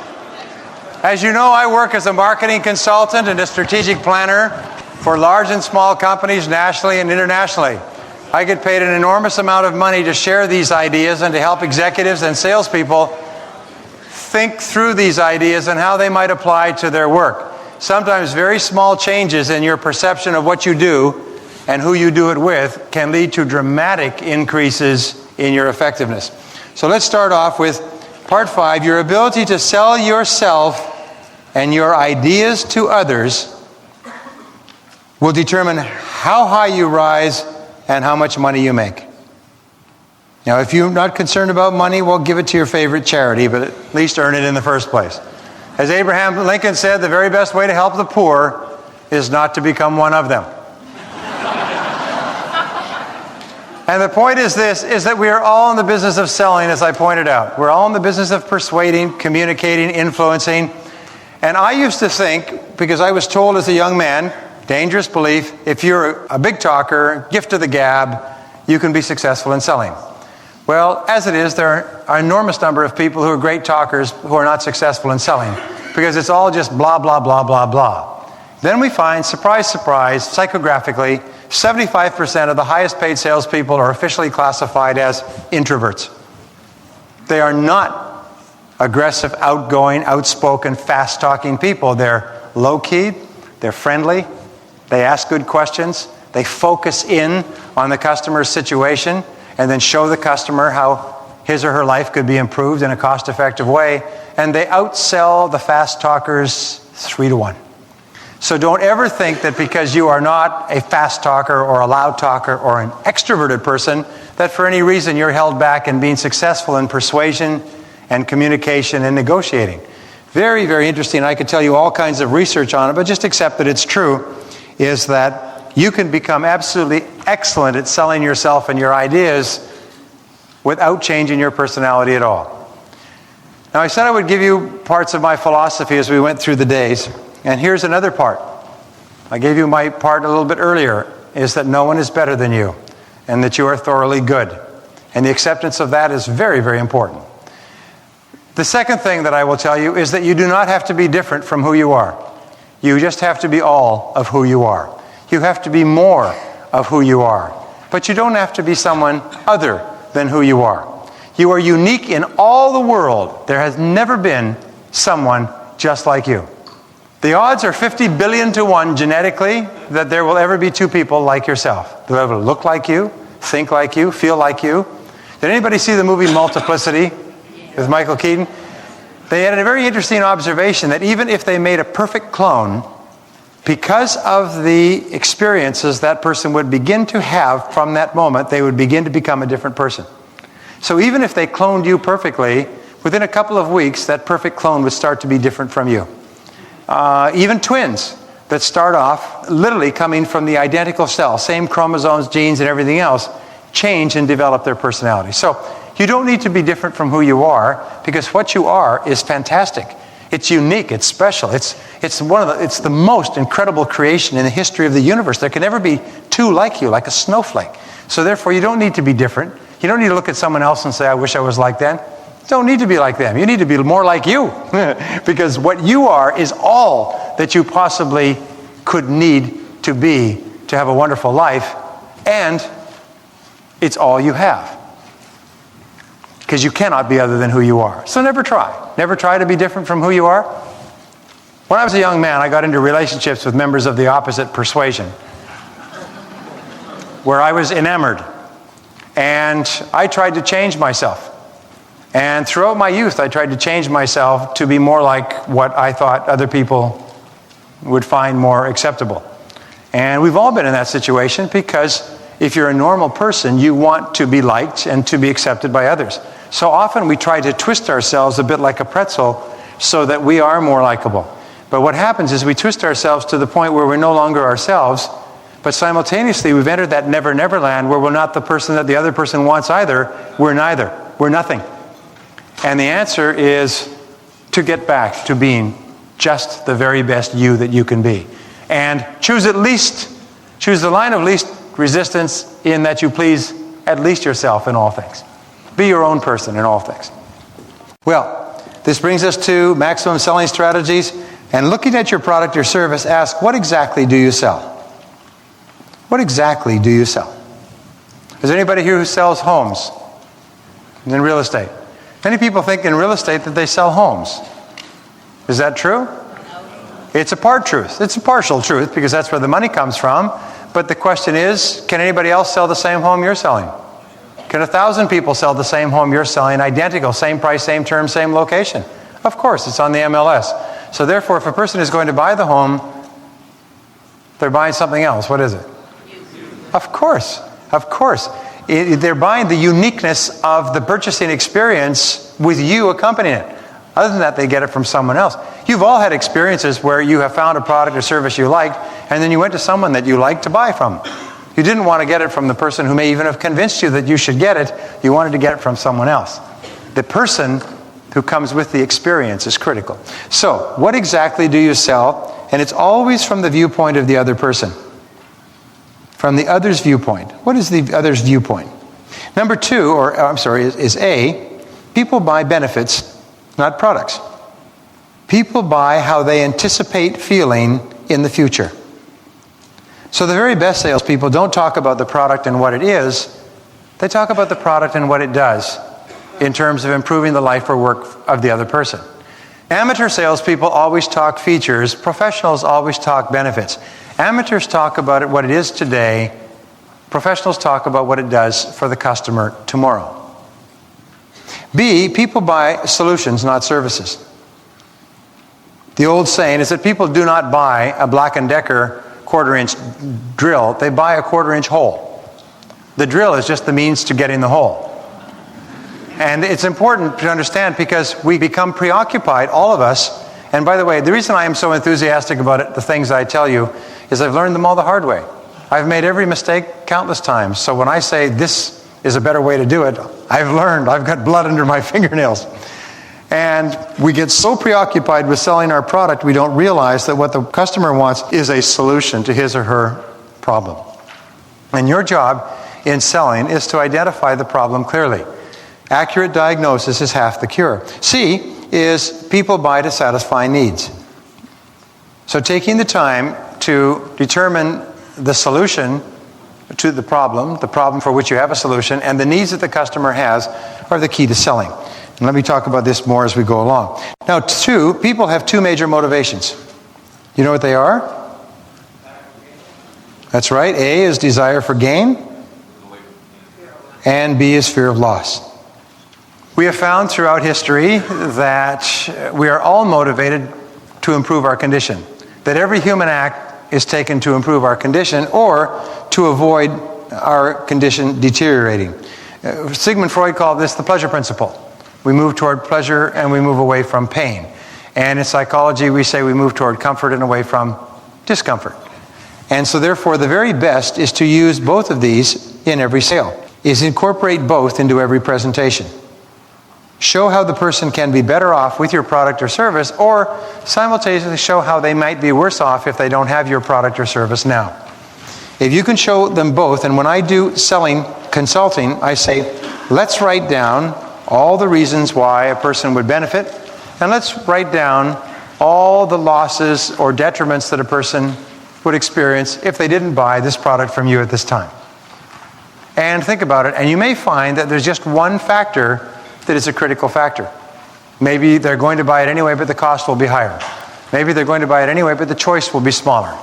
Maybe they're going to buy it anyway, but if they don't do it now, it'll take much longer and cause much more trouble later.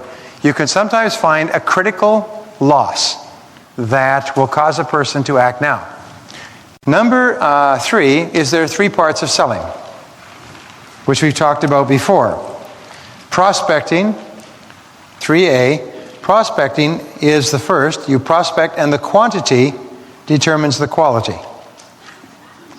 There are 2 exceptions with regard to this. If you sell a product for whom there is a large market, thousands of people can buy it and use it, photocopiers, cellular telephones, and things like that, then your sales success is determined by the quantity of people that you talk to. If you sell a product for which there is a narrow market and there are only a few customers within your market area, then the quality of the planning that goes into your prospecting is the critical factor. Large possible market population, see as many people as possible. Small possible market population, identify and plan each of those customer contacts strategically because you can't afford to blow even one. I worked with a division of Xerox in San Diego, and it was the corporate division of Xerox that manufactures the massive multi-copiers, 2-sided color collators. They're virtually small printing presses. They only had 6 customers in San Diego. When San Diego is the 6th largest city in the United States, there are only 6 major potential customers for this division. Every one of those customers had to be storyboarded on the wall. Key people, almost like a mafia sting, where you put all the key people, the bosses, the underbosses, the capos, and so on. They had to work out who is under who reports to who makes decisions. Every single corporate client was a major client, and they were worth $2 or $3 million a year in sales. But they didn't just rush out and knock on the door and say, hey, you got anybody here who wants big photocopy machines? They were very careful. They found out the clubs the people belonged to. They went through their chain of contacts. Who do you know who knows somebody who knows somebody? They approached each of the clients, and while the other companies ran at them like dogs chasing a car down the street, Xerox's people just pulled back, planned a strategy, and then moved in on these companies, and they got 5 of the 6 and locked them in and had them for years. And the other companies are still running around the parking lot going, ruff, ruff, ruff, ruff, ruff, ruff, ruff, ruff, and wondering why they got beat out. Okay, B is present. And B, presenting, is of course where you ask questions and you discuss your product or service. Now, presenting is the inner game of selling. Your ability to make a persuasive presentation which goes from the general to the particular, which logically proceeds to the inevitable and inescapable conclusion that this is the right product or service for them. The presentation is a real mark of the pro. And what is a good presentation based on? Also starts with P, 5th quality of the most successful salespeople. Preparation, sir, you're right. Preparation is the mark of a good presentation. Not a canned presentation, but a presentation that is very carefully thought out and written out and laid out for this particular customer based on what they've told you. One of the things that we found, and this may be applicable to you or not, is what is called the 2-call sell. The first call is solely to position yourself as a consultant and to ask good questions and to get a very good understanding of the client's situation and to build rapport with the client so they know you and like you and trust you. Then you say, I think I have enough information. I would like to get back to you at a later time and go over some recommendations with you if that would be all right with you, because I think we can help you in a cost-effective way. 99 times out of 100, they'll say sure. Then you set up a second meeting, and in the second meeting, you have now prepared your presentation. Based on what the customer has told you, you repeat it and reiterate it and walk through it logically to the inescapable conclusion that what you have is exactly what they need to take the next step in their life and career. But the preparation is critical. It's so flattering to be with a sales professional who is obviously prepared, and it's so frustrating to be with a salesperson who is winging it and pulling out price lists and brochures as the presentation goes on. So the presentation is critical, and C is the follow-up. Now the follow-up is important. Remember, it's 20% of the process because the average sale is closed on the 5th call. 50% of customers are only seen once. Almost all initial sales conversations end without even a request for a subsequent meeting. They say, well, what do you think so far? Well, I think I'd like to think it over. Okay. Well, you think it over and we'll get back together sometime. Okay, well, you think it over and I'll think it over and we'll think it over and I'll call you and we'll call each other and we'll keep in touch. Great. What do you think about? Great. Boy, have I got a lot of hot prospects on the hook. No, you don't. You don't have anything. As a matter of fact, if you called that person back today, they will have forgotten you ever lived. But follow-up is very important, and there's 2 questions that you can ask, and they're not in here, but I will give them to you. One question, if it's clear that you cannot make a sale at the end of this call, but it's also clear that you are singing off the same page of the hymn book, that there is a very good reason for you to proceed in this relationship, what you have, what they have, and so on. A very good question is, I think we've made a lot of progress here. How would you like to proceed now? I think we can be very helpful to you. I think from what you've told us, we have something that would be very useful to you. How would you like to proceed now? Very simple question that will probably generate a very telling response. Well, I think we should get back together again and look at how we can use this. Or, I think you should take the information you have and put together a proposal for me. Or, I think you should work out some numbers. In other words, very often they will tell you what they want you to do. If they tell you what they want you to do, what is your likelihood of making a sale when you do it? It's very high. It's not guaranteed, but it's very high. So what would you, ideally, I think we've made a lot of progress. I think we can be of great help to you. What would you ideally like to do now? And very often, they'll often say, well, I'd like to purchase it. I mean, I think we should just go ahead with it. Very often, they'll just close. But at the very least, you always ask for what is called an advance. I would like to set up a subsequent meeting with you at a specific time and date to take this to the next stage. When would be convenient? I'll be out here again next Thursday afternoon. Would sometime Thursday afternoon be okay for you? Old school thinking. Would you prefer it Wednesday morning at 10 or Thursday at 2? If you ever say that sort of a thing, you insult your client because it's a joke in selling. You just say, would Wednesday morning be better for you or Thursday afternoon? But don't give the specific times because it's so old that it's embarrassing. Just treat your customer the way you'd like them to treat you and say, I'll be in this area Thursday morning and Wednesday morning and Thursday afternoon. So follow up. Remember, don't be afraid to follow up as long as the customer does not discourage you. If the customer says, I don't need it, I don't want it, I can't use it, and I can't afford it, thanks for coming in anyway, don't keep going back to that person because you think you're supposed to be persistent. That's not a good sign. The first meeting will probably give you a very good indication of whether or not this is worth pursuing. But if it's worth pursuing and the customer suggests you do this and the customer is willing to set up a subsequent meeting with you, this is good. This is good. Then you keep advancing the sale. Recognizing it'll probably be the third or fourth or fifth sale before you'll actually put it together. Number 4 is there are 3 stages of the sale from the salesperson's perspective. This is called the selling process. And it is basically, first of all, establish rapport. Now, it's important that this part of the process be done in sequence. In our examination of tens of thousands of sales calls, we have found that if you sell out of sequence, you will kill the sale. It's very much like a combination lock. If you have a combination lock and you have the right numbers, but you turn the numbers in the wrong sequence, what will happen? Nothing.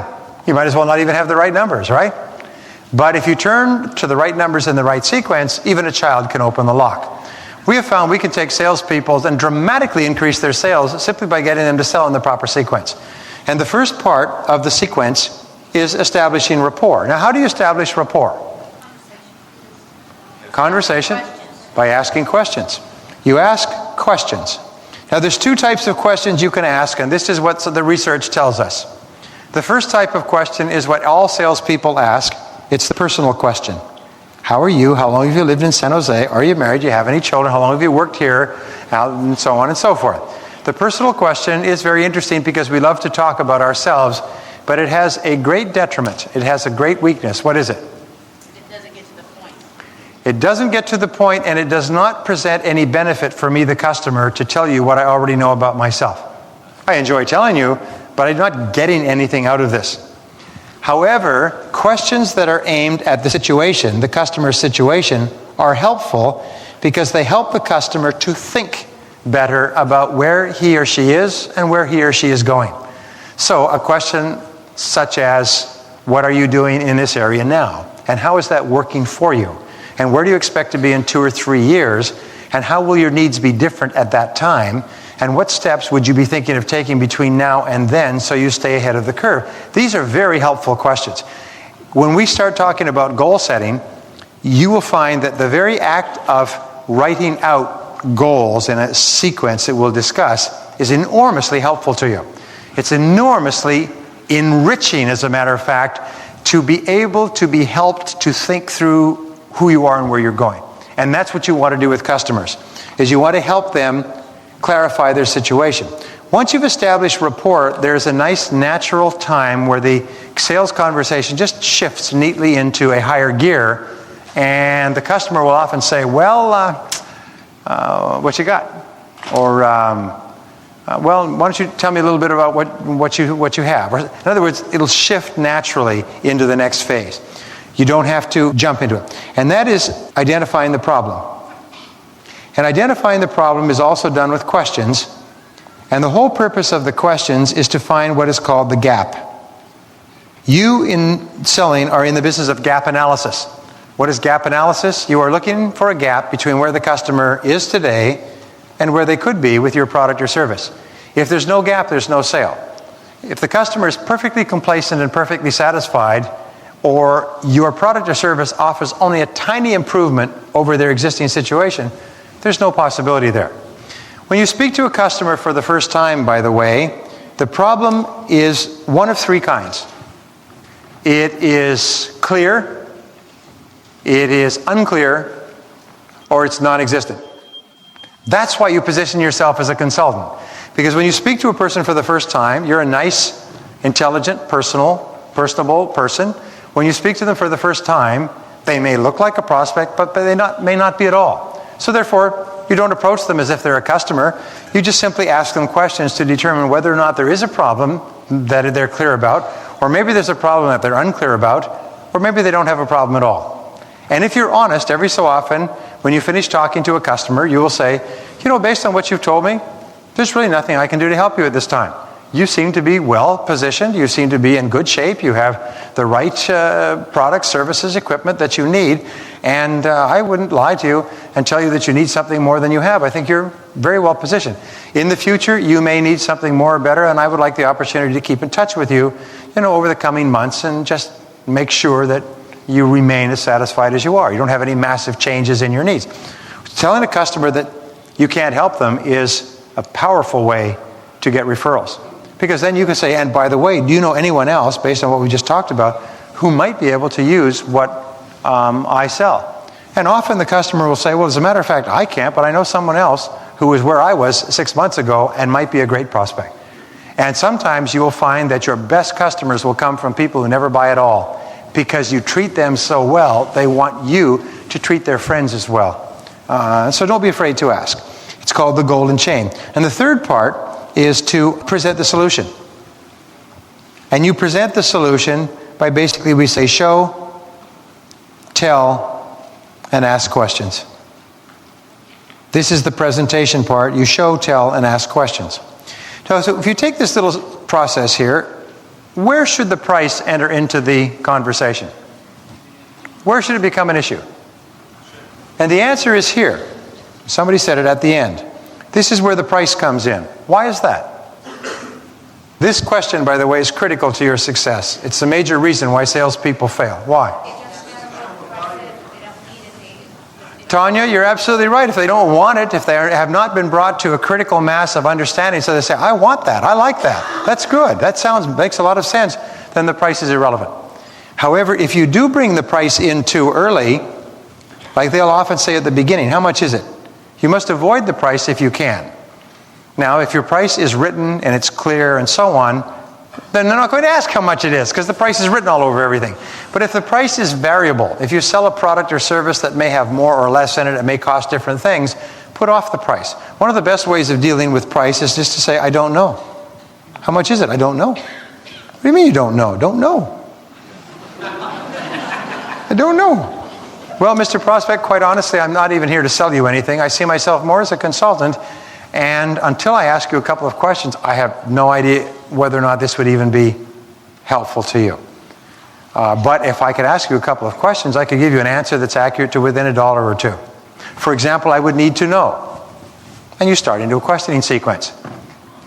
Why is it that the best salespeople, like the best trial lawyers, seem to ask such excellent questions so beautifully sequenced? How is it that they just seem to come out with such excellent questions? Preparation. You know, I could take a line of Shakespeare, out, brief candle, life's but a passing shadow, a player that frets and struts its hour upon the stage and then is heard no more. It is a tale full of sound and fury, whatever. The tale told by an idiot full of sound and fury, signifying nothing. In other words, if you know the words, you don't even have to be a brilliant actor to recite them properly. The reason why top salespeople are top salespeople is because they prepare their questions thoroughly in advance. They think them through thoroughly in advance. And when the time is right, they take the question like an arrow from a quiver and they put it into their bow and they fire it. And it's the perfect question at that time. And the questions are sequenced. Poor salespeople, on the other hand, think, what am I going to say now? They say, I can hardly wait to hear what I have to say. Every sales talk is a new experience for them. It's an adventure in words. But the professionals know where they are. If you ever want to watch one of the good old detective stories, like A Few Good Men. Was it A Few Good Men that with Jack Nicholson? Was that the name of the movie? Now that was some brilliant courtroom scenes. because they set the stage and they asked sequential questions in such a way that they were a series of hammer blows, and it made it very, very dramatic. Well, a good lawyer never asks a question that they have not carefully prepared and does not know the answer to. And they ask them in sequence, so there's a logical developmental sequence. So, what you do is you just say, I don't know. And if you don't know, you don't know. And wait, if they say, well, how much is this going to cost? And what will this set me back? And what's the approximate price range? Just put it off, as I'll talk to you in a minute. Just say, well, I'll get back to that in a minute. I'll show you exactly. I'll work that out for you exactly in a minute. I'm going to come to that in just a second. But remember, side skirt the price, because price out of place kills the sale. Price out of place kills the sale. If price emerges into the conversation before you have gone far enough along where you have established rapport and you have identified the problem clearly and you have presented the solution, it'll kill the sale. And it's very hard to go back from there. The customer will start to become preoccupied with the price and it will fall apart. Now, number 5 is there are 3 stages of the sale from the customer's perspective. Now we know what you do. Where's the customer coming from? Well, here's what we know. A is recognition of needs is the starting point. Now, Neil Rackham's done some wonderful work on this, interviewing thousands of customers. And what we find is until the customer recognizes that I need what you're selling, the conversation is of no interest to me at all. I sell pills. The pills come in this bottle. It's a beautiful bottle and they're lovely pills. They're manufactured by one of the finest pharmaceutical companies in the world. I have great pills for you. So what? Did you know that according to your recent medical study, you have an incurable illness and you're going to die within 3 days unless you take one of these pills per hour. For the next 3 days, it'll save your life. Wow! Now I recognize I have a need. I am interested in what you're talking about. So it's very important when you speak to a customer, again, the need may exist and be clear. The need may exist and be unclear. The need may be non-existent. So in your first consulting approach, you're trying to determine which of these 3 is true for this customer. And don't be afraid to tell them. By the way, the very best sales are when you are upfront with them. You say, Mr. Prospect, in this first conversation, there's always one of 3 cases. You may have a need for what we sell, and you may not. And you may have a need, and you may not even recognize it yet. And if I could ask you a couple of questions, we could find out which one of these 3 categories you fit into. Okay. And if you do have a need for it, this could be just tremendous for you as it has been for many of our other clients.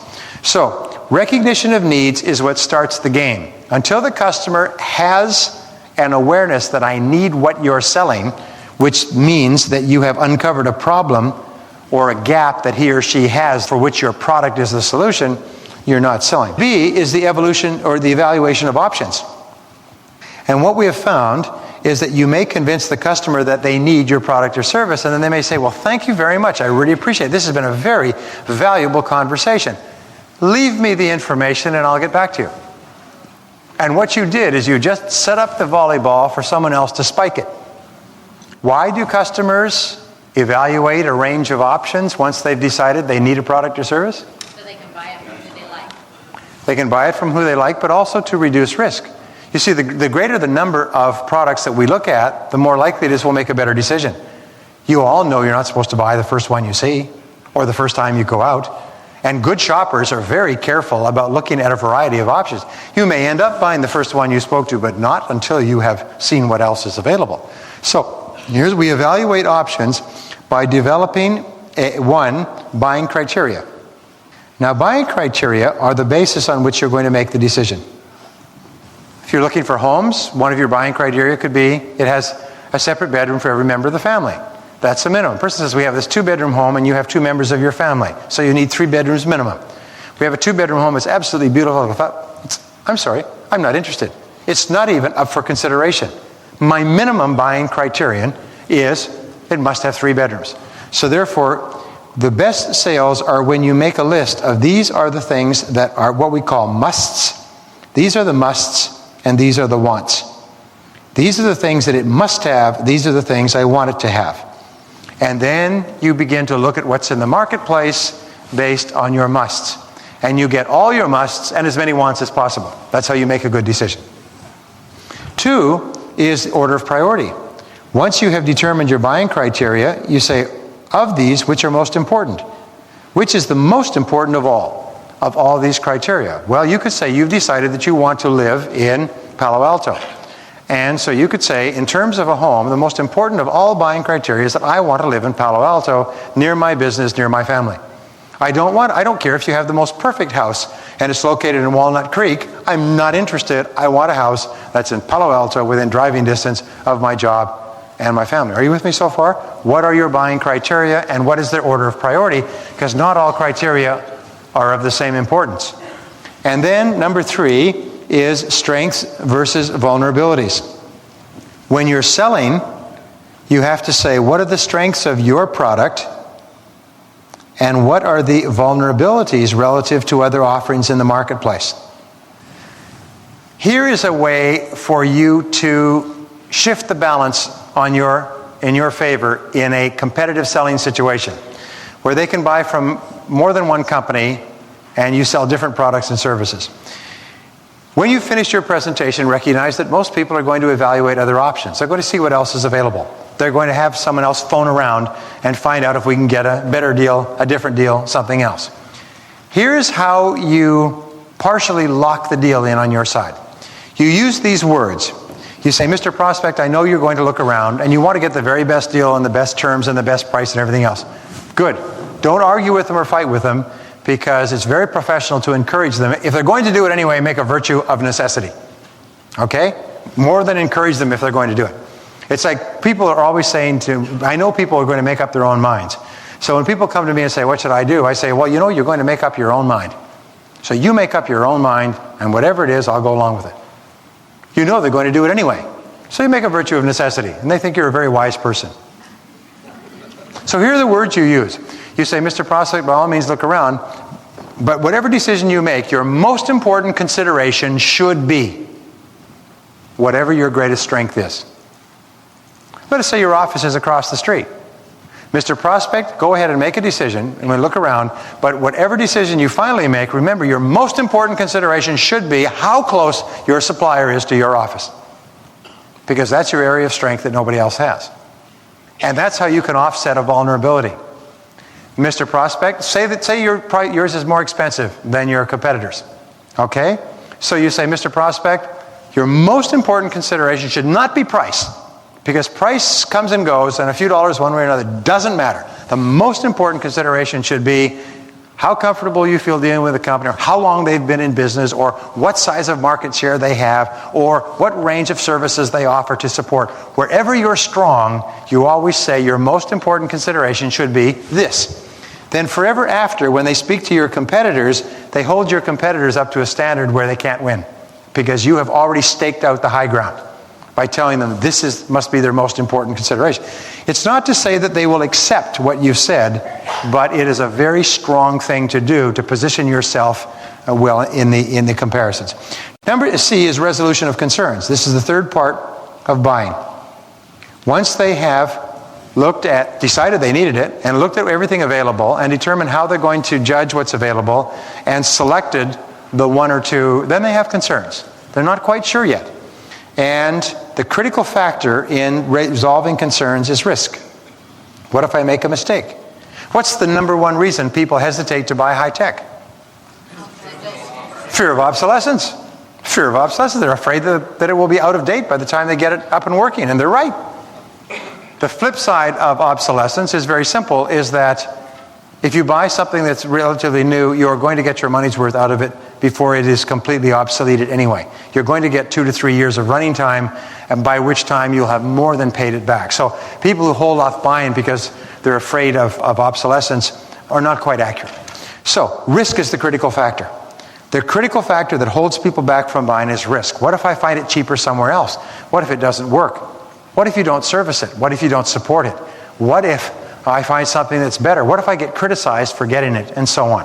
So your job is to find out where they perceive there to be a risk and do everything possible to allay it. Number 2 is your job is to be perceived as the low-risk provider, not the low-price provider.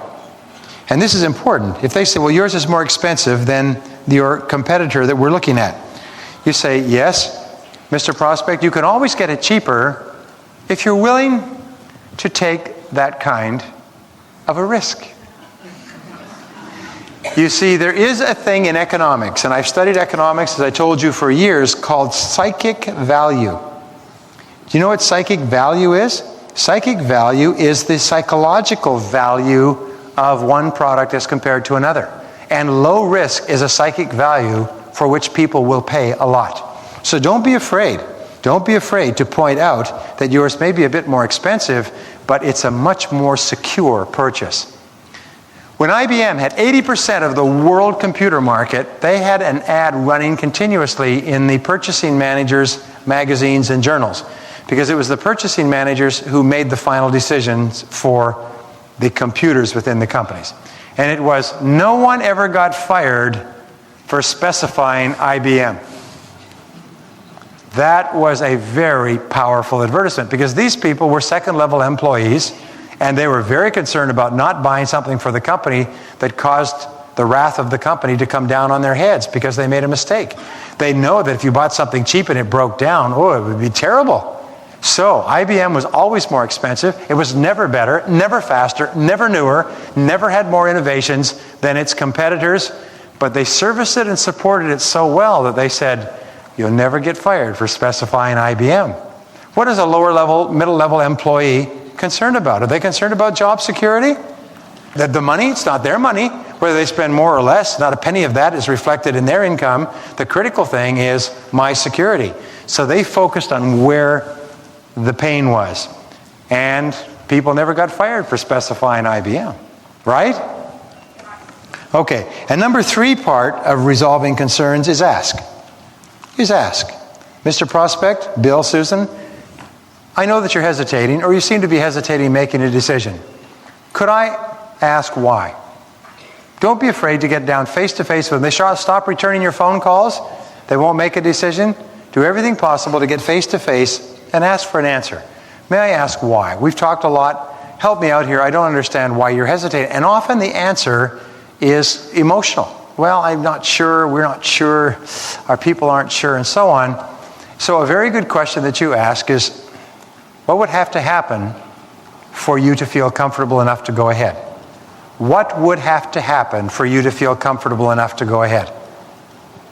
And if they can articulate, well, if we could just know this, have this, and so on, if they could articulate it, then they would go ahead.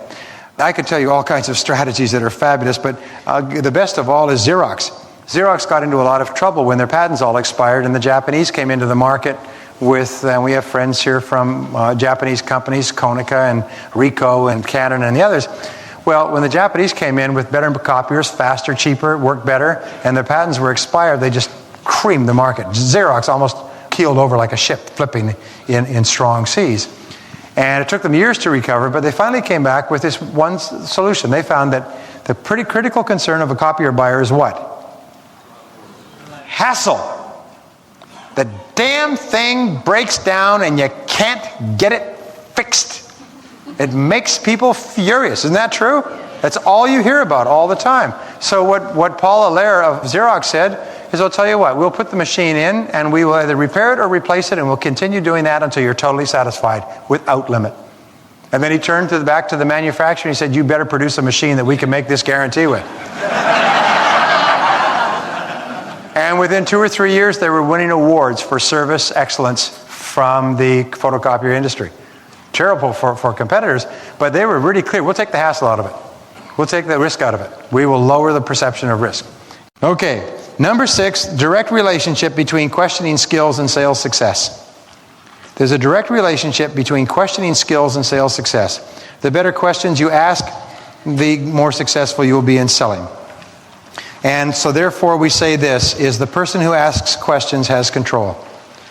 The person who asks questions has control. The more questions you ask, don't talk, ask questions. Gently ask questions. Number 7, keep price in its place. Keep price in its place.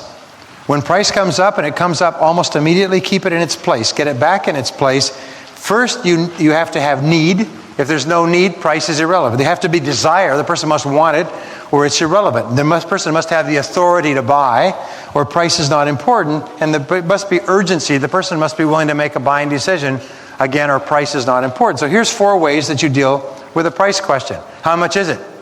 How much does it cost? That's a good question. That's a good question. Can I come back to that? And I call this the brush aside. Just brush it aside gently. That's a good question. Can I come back to that later? Okay.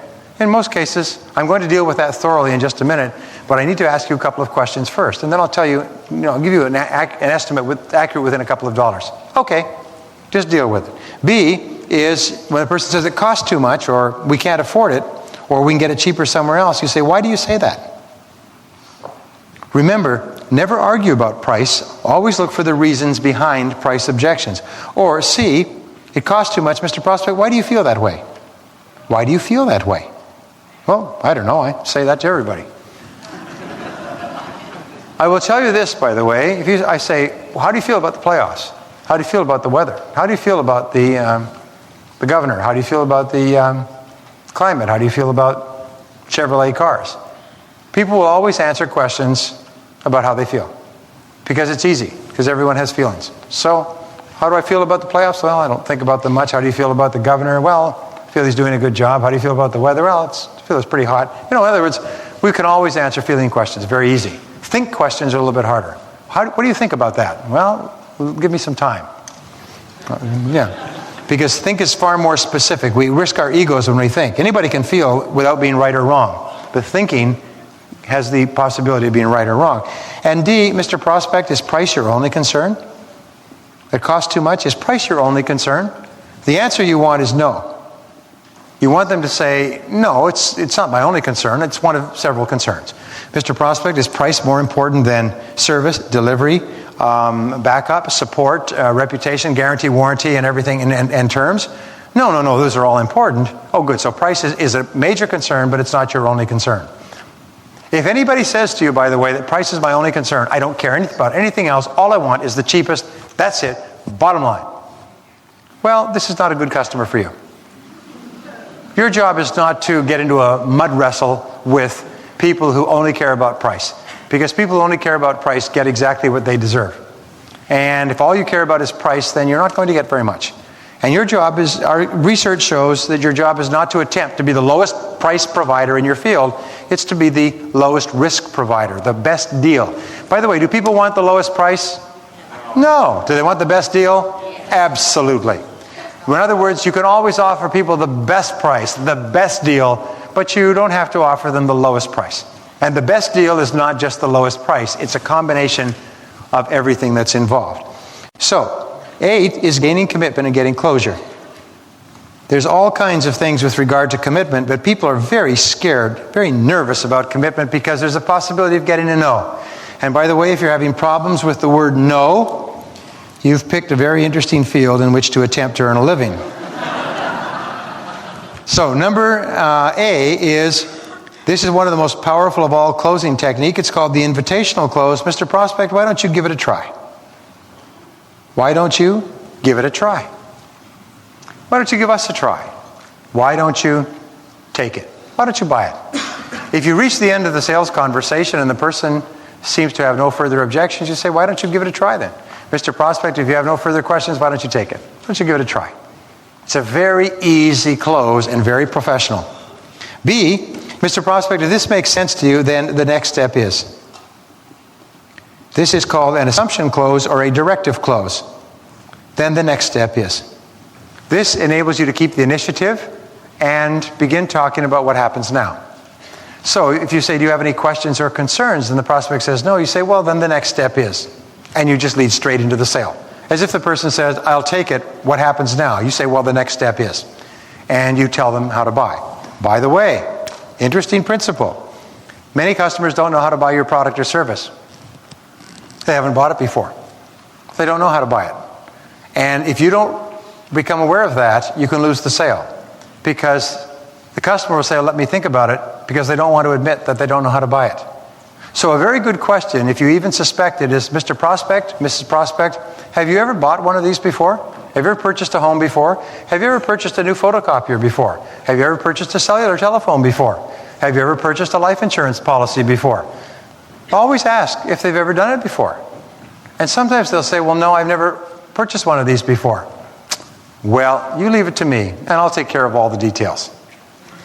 Those are the most beautiful words a customer can hear. I'll take care of all the details. I'll take care of all the details. If they like you and they trust you, and you promise to take care of all the details, sometimes that's all she wrote. Okay, I'll take it. If you'll take care of the details, that's fine. It's just quite amazing. Don't worry about it. This is as simple as purchasing a stereo set. It's as simple as arranging for a vacation, draw a parallel, but I'll take care of all the details. Okay, that's fine. Well, okay. So, and the next step is I'll need a check from you for this. We'll take this back. We'll get it set up. We'll have it out to you in the next couple of days. In other words, just a very gentle close. See, on a scale of 1 to 10, Mr. Prospect, where are we? When the prospect is hesitating, you say, Mr. Prospect, on a scale of 1 to 10, where are we?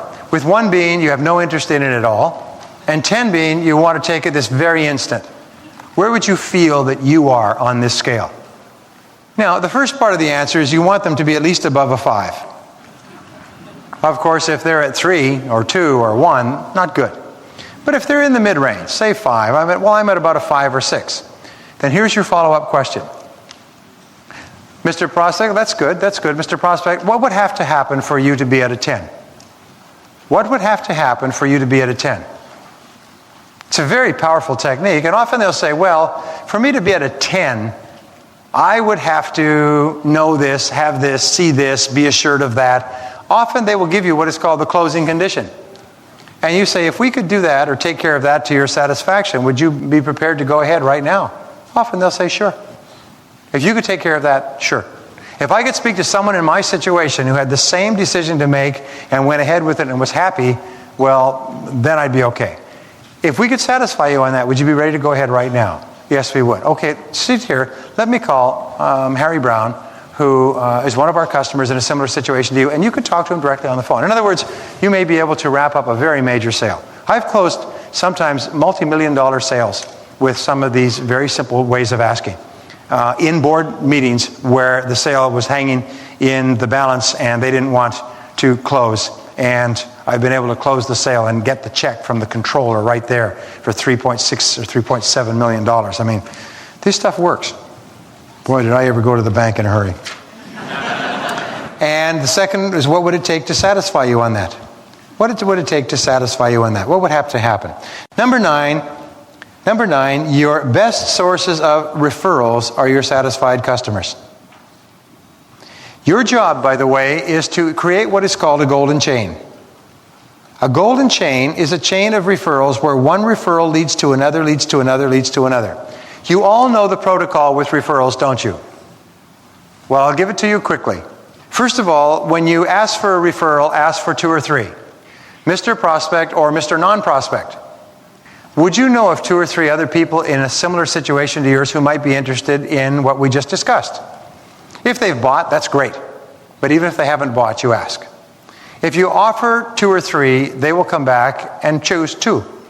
Well, I know a couple of people who may be interested. If they like you, they'll want to help you. Would you happen to have their telephone numbers handy? Well, a person will almost invariably recommend people whose telephone numbers they have at hand.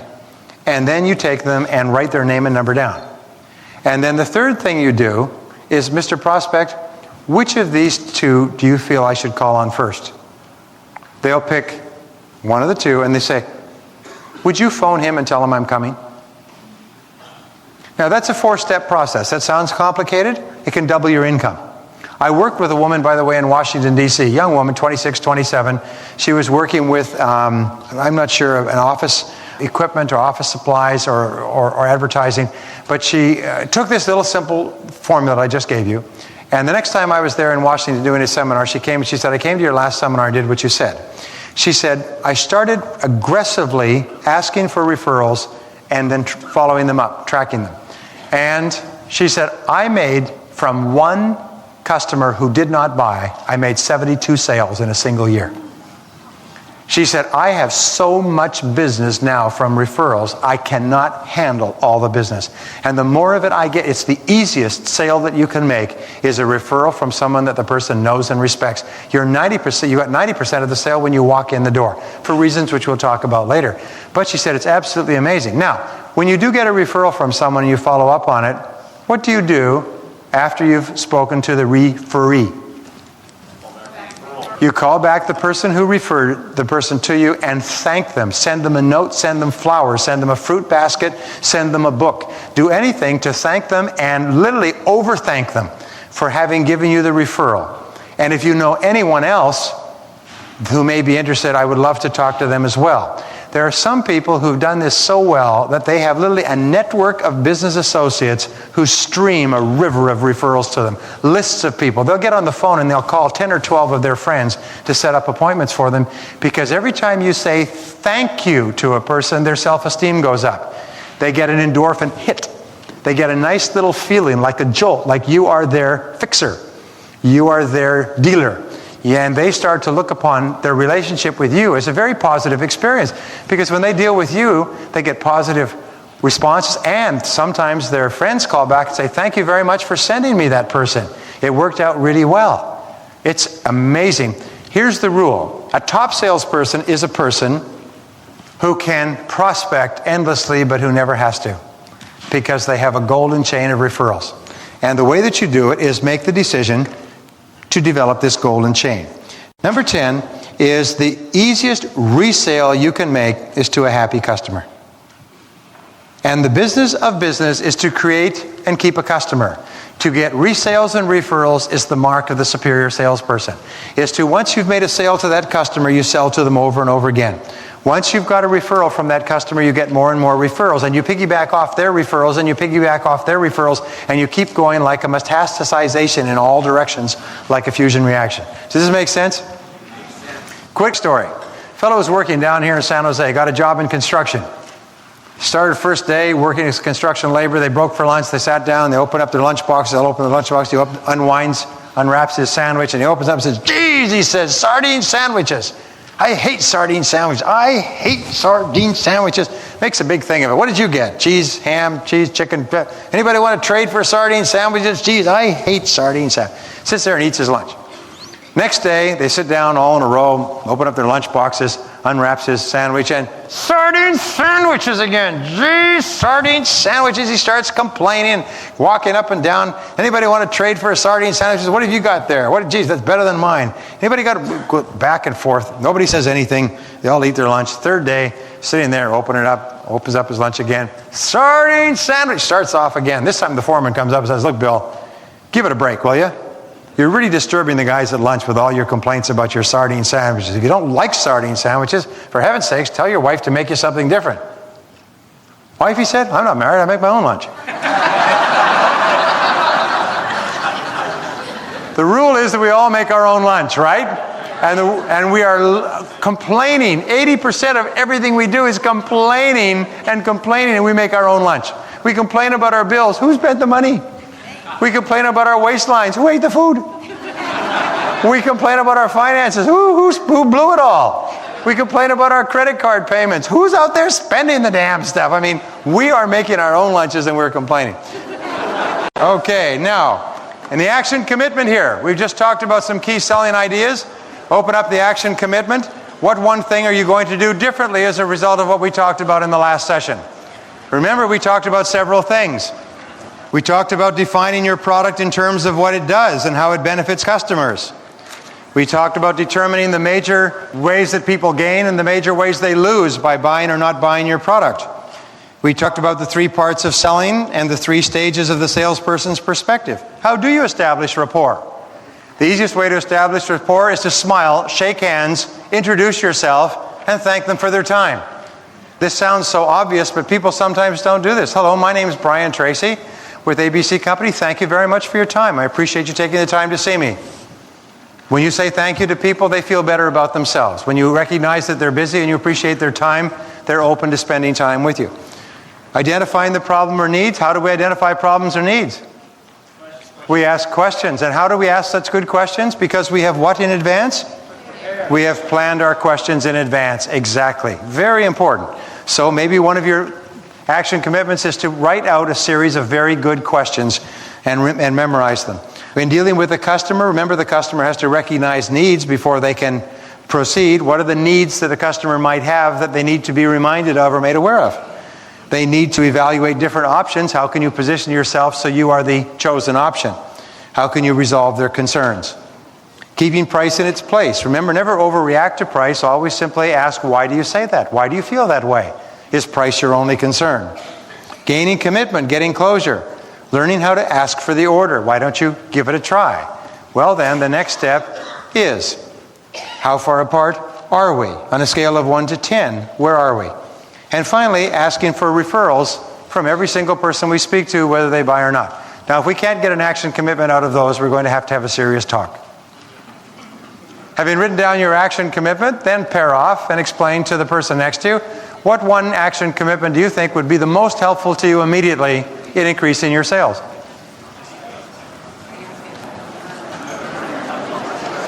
That's great. Now, please understand the reason I ask you to share these ideas is for 2 or 3 purposes. It's not just to make this interactive. It is because, as Socrates said, we only learn something by dialoguing about it. And William Buckley wrote recently that we only know something to the degree to which we can explain it to another person. So by dialoguing about a conclusion you've come to, and by explaining it in words to another person so that they understand it, you are vastly more likely to actually engage in the behavior the next time you go out in the field, next Monday.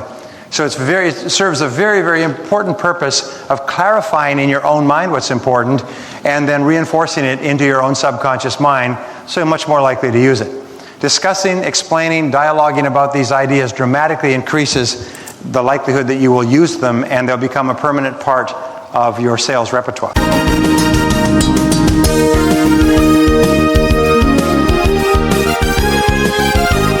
This is the end of this disc. The program continues on the next CD.